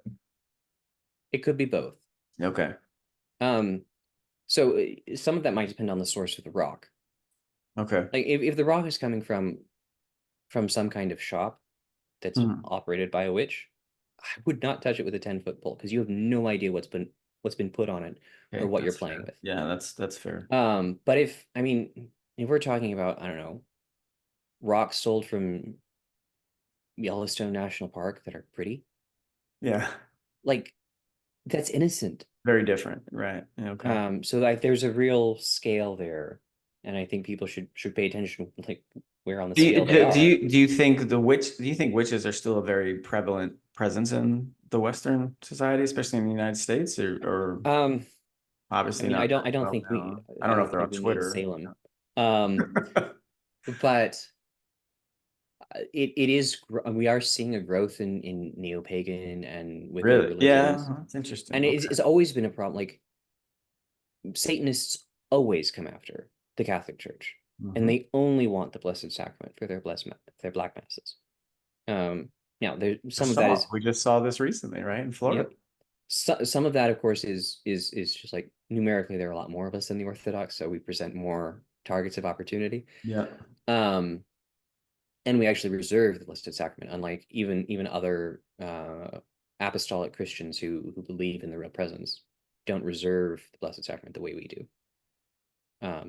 But I do think people are looking for either alternative or old religious meanings, and there could be a real complex cocktail why they wouldn't look at Christianity, but would look at paganism or Wicca or any of the other alternatives that might seem cooler or more hip or not have the the baggage that Christianity Yeah. might have. That's weird. When you put it that way, I'd be like, hello, why don't you just take a look at what happened to all the apostles? Like, what's cooler than that? Like, you're going to get martyred for your absolute belief in it spreading. Like, that's about as rock star as it gets, I would in agree. my opinion. I'm just saying, like, when I learned really the fake, 'cause, like, most people just go, oh, Jesus and his 12 apostles. They don't know anything other than that.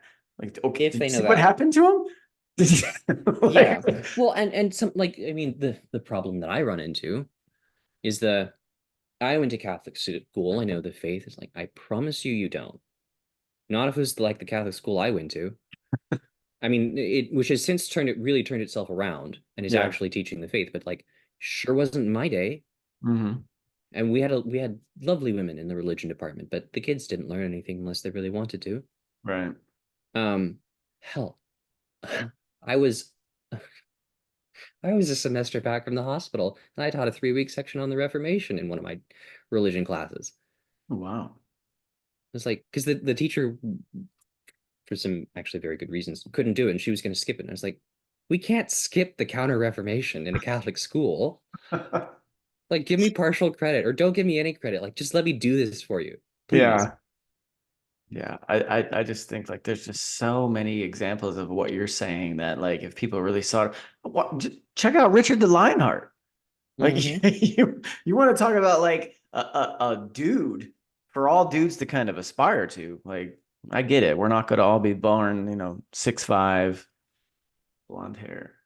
We're I'm not 6'5". I got blonde hair though. We're just not gonna be like. And I came across some really interesting, like useless. Well, it's not useless trivia, but it's some really interesting trivia about him. And like apparently his brother, was the exact opposite of him. It was just like this really minuscule guy who was just kind Mhm. of, yeah. But no, I mean, like the point is, people seeking out these alternatives. It's like Catholicism is riddled with just some incredible people.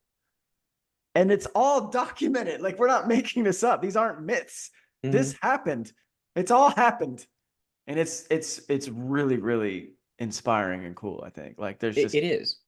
yeah. It is. And this is, I mean, in some ways, the church is its own worst enemy because we provide a bad example, and that turns people off from Yeah. like, what's really cool. I mean, you could pick a century, Hmm. AD, and something incredible is happening somewhere. Someone is doing something unbelievable. I mean, I mean that we should be it's broadcasting the like. I know some people put, oh, it's this Saint's Day. Like, what do we should be broad? Like, this should be like front and center well, and it is. I mean, so like as a more cradle so Catholic, than I I guess. grew up with Yeah. this, but Okay. I admit I was lucky. My Yeah. parents were very particular about like because they didn't really leave the church, but they did wander a little bit in college. I mean, it was the 70s. Yeah.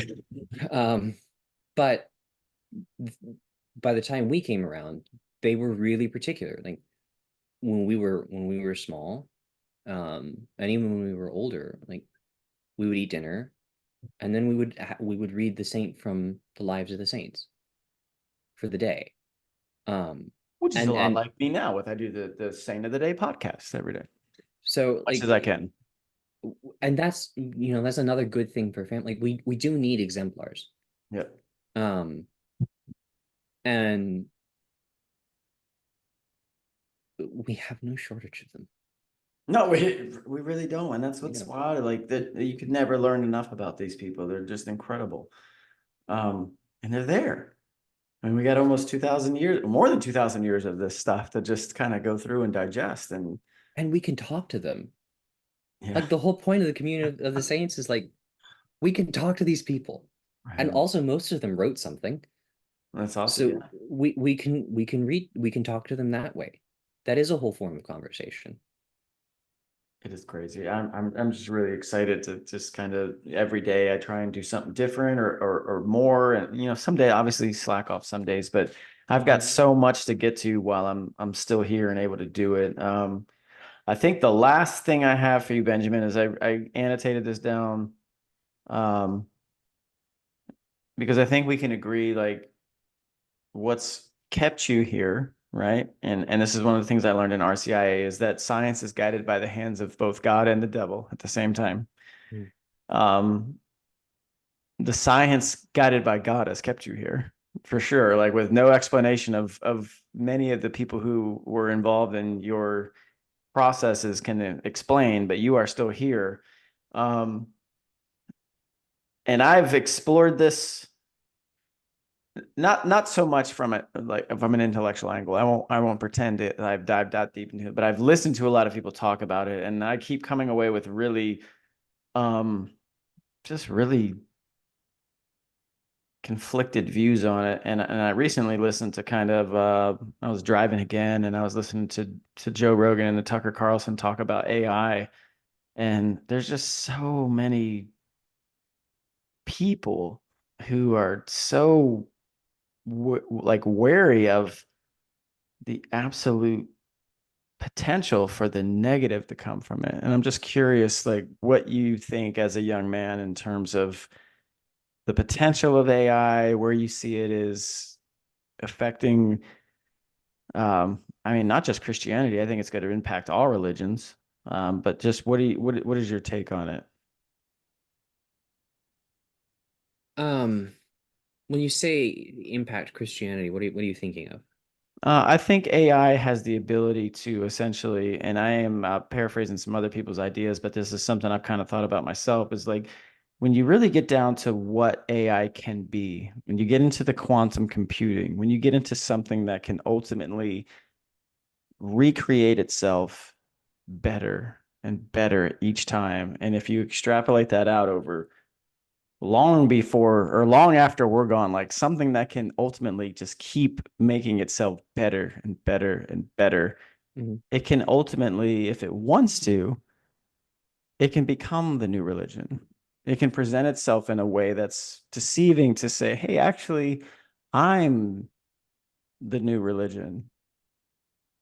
I'm greater than all the others. I'm greater than Christianity. I'm greater than Islam. I'm greater than Buddhism. Whatever your you know religion du jour is, it can do this because it is going to be able to do this without human input. It's going to actually do those things I described. Mm-hmm. So, um,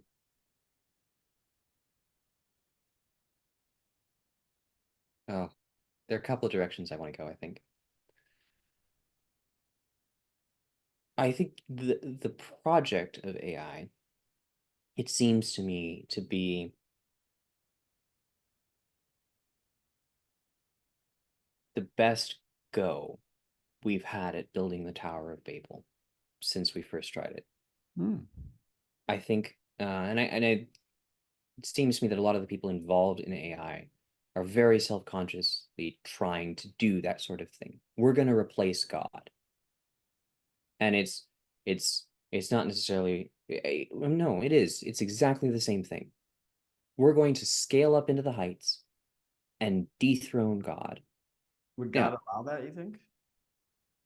um, Not to derail your train of thought. I mean, but well, that actually tails into the sort of the next direction that I wanted to go, which okay. is, um, a lot of the people doing this are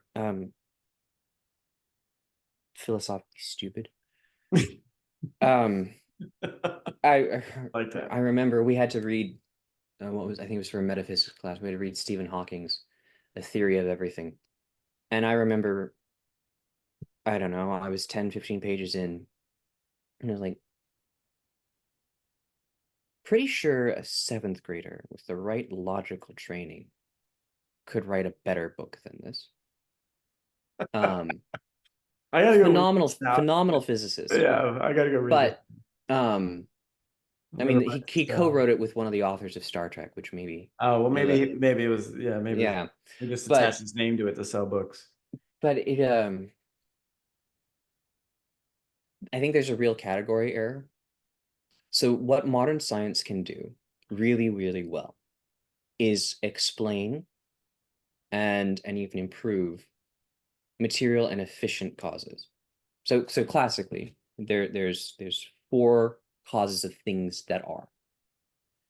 There's the material stuff that it's made up of, the Mhm. thing that sort of brings it into being, in a physical kind of sense. There's the design of the thing, and then there's the final purpose of the thing. So take a table. The material cause is the wood. Mhm. The efficient cause is the carpenter who builds the table. The formal cause is the design of the table, and the final cause is the purpose of that table or kind of table. Mhm. Right? The project of modern science is to dispense with formal and final causality, and the project of most modern philosophy is also to dispense with formal and final causality. Bacon is pretty upfront with that. He's like, "Oh, that's kind of cool, but we're not going to care about that at all." Um, Lots of downstream problems of that because it fractures the vision of the whole. That ultimately you need formal and final causality to answer the question, why are things, as opposed to not, because that's a question science fundamentally cannot answer. Why are there things? Science can tell you a lot about how things are or what things are, but not why. Right. And AI can't do that either. AI can parrot, or can try to synthesize metaphysical traditions or theological traditions, or it can try and pretend that they don't exist and that they're not saying something true. But ultimately, you can't get a machine, especially with the people programming it, you can't get a machine to answer that question in any real way. It's always parroting it. It's always going to be pre-programmed within certain philosophical parameters. And so I don't think the age might be uniquely susceptible to this form of idolatry in AI, Mm. but ultimately it runs into the same problem of all idolatry of you've set up a finite thing in the place of the infinite, and that's never satisfactory. But A is it? lot of people will suffer before before we get tired of it en masse, Yeah, but it's never satisfactory. I think one of the things Tucker was saying.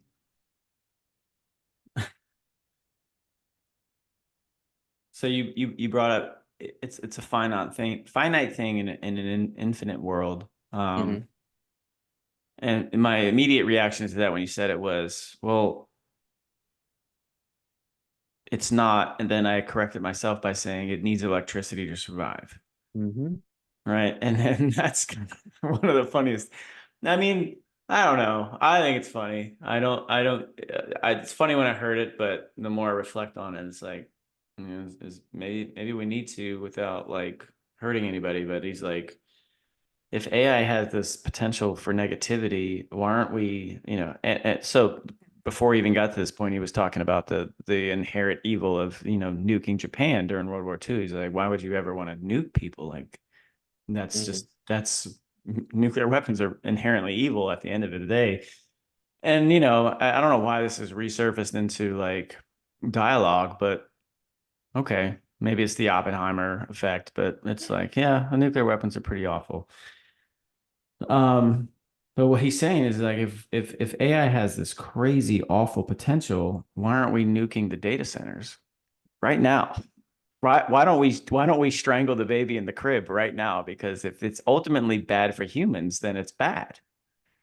Like we don't Yeah. need to see where AI can take us. We just know it's bad. And that's why I go all the way back to what I said at the beginning. Why would God allow it? Would God let this happen before God intervenes? And of course we can't answer that, but I'm just curious. Like maybe you got a thought on that. Well, my first thought would be that God did allow Adam and Eve to commit original sin. Right, because I that's what I always come back like he could have interjected at any time. He's like, "Don't you talk to that serpent?" Like he could have done that, but he He didn't. could have. Um, there's a lot in the garden. Yeah, Uh there's way more than what's just written in that one. It's like on one page. yep. Like it's Well, crazy. we've When you lost a go to lot of this. Genesis, it's We've like lost what? a lot of the symbolic shorthand that people used to have to understand what was going on there. Yeah. Um, and even like God doesn't intervene in the Tower of Babel because he's threatened by the construction of the tower. He intervenes because we're threatened by the construction of the tower. Because all of society has been enslaved to Nimrod's project of setting himself up as a rival to God. Hmm. So do you see then that is the more we allow AI to develop, Mhm. and that's eventually when he'll intervene. Well, I think God is already intervening. He's always already intervening. Why do you say Um, I say that because four men just entered the church in my parish. Um, I say that because God promised us that he would never abandon us. that? I say that because I'm live.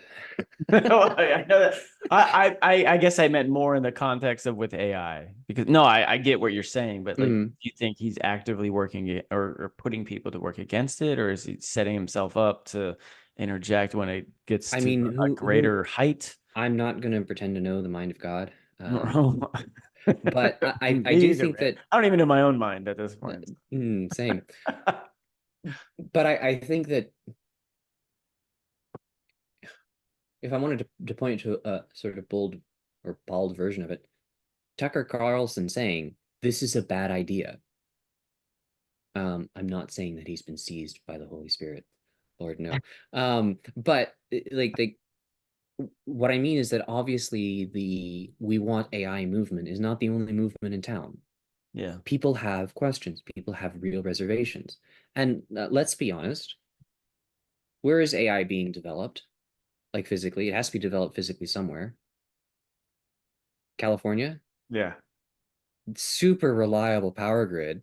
Which is also what he said though. Like he's like, it's like godless, childless men developing this thing for society. And I was just like, Yep. that's actually, when you dig down into it, not that far Those are the off. people, those are the people who are going to fall into idolatry easiestly, the most Yep. easily. Yeah. Um, sorry, No, it's not, but that is pretty funny when you mentioned the grid. Yeah. Because, but and they actually import electricity. I live there. I know. It's funny. it's like so like And that's the biggest drain, is what he was saying, is like the largest drain going forward on anything, which is what cracks him up about it all, especially with leftists who are just so intent on this electric vehicle movement and the green movement. It's like, well, did you know the largest drain on the electrical grid that must be maintained is for AI? And no one on the left seems to have an argument or any thought against it, because AI is great and we have to do it.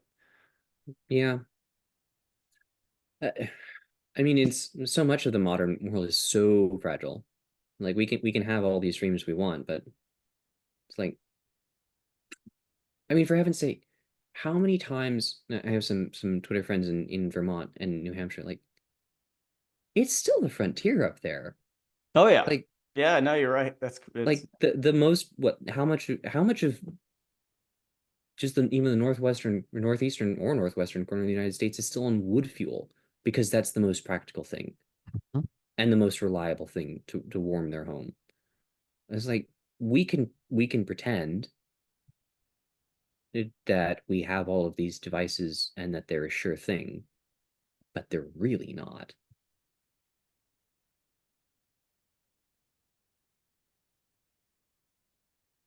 I'm looking for a giant power outage.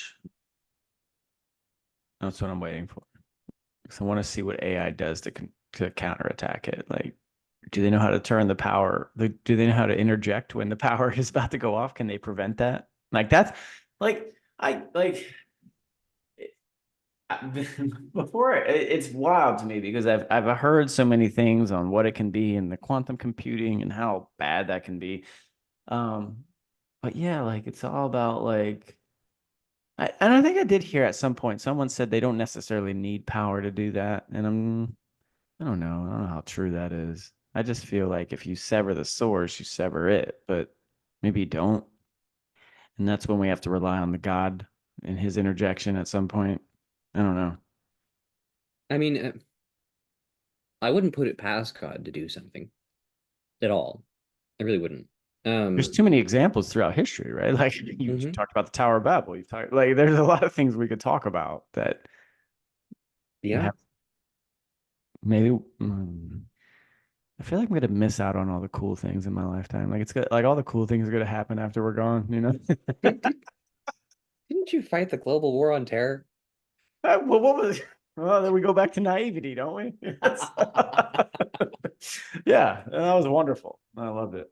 I loved every minute of it, but I don't love the other things that came from it. But Well, yeah, no, that's true. All right, let me see. Do I have anything else before I let the great Benjamin of Bircholm, right?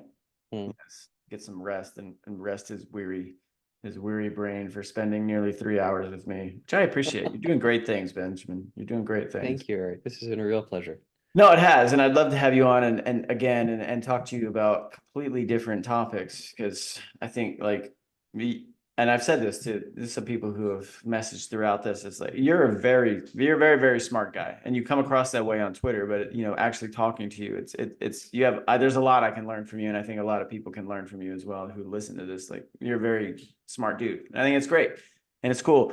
And I'm sorry you found me on Twitter, because now you're stuck with me, man. So. I'm not. All right, brother. That is all right. Correct me if I'm wrong, but it is at Benjamin PHLN PHLN 23. 23. Yep, you can find him there. Is there anything else? You mentioned Substack. Do you want to promote that or no? Oh, yeah, it's post-provincial at Substack, so a little homage, Blaise Pascal. All right. So if you've made Um, it this far, you can find him at Twitter or X, and you can find him on Substack. What were you gonna say? oh, I'm currently doing way too much work for a series on Lord of the Rings, which if you Never haven't seen any of read, it. you Never seen should it. read. Never seen any of them. Never read any of them. Oh I man, saw you the are missing originals out. actually, like Yeah, my brother, he used to rent the like the animated versions of these back in like the 90s. But You know, those have aged surprisingly well. yeah, I do like them actually. yeah, I haven't seen any of them since. But maybe I should. I don't know. There's a lot that I'm out of date on. So, but again, Benjamin, I do appreciate you spending your night with me. It's Saturday. It's great. Thanks for showing up It's been a real and pleasure, Eric. updating your app so you can join us. All right, brother. There will be Catholics. All right, we are done. Oh, hold on. There's the button.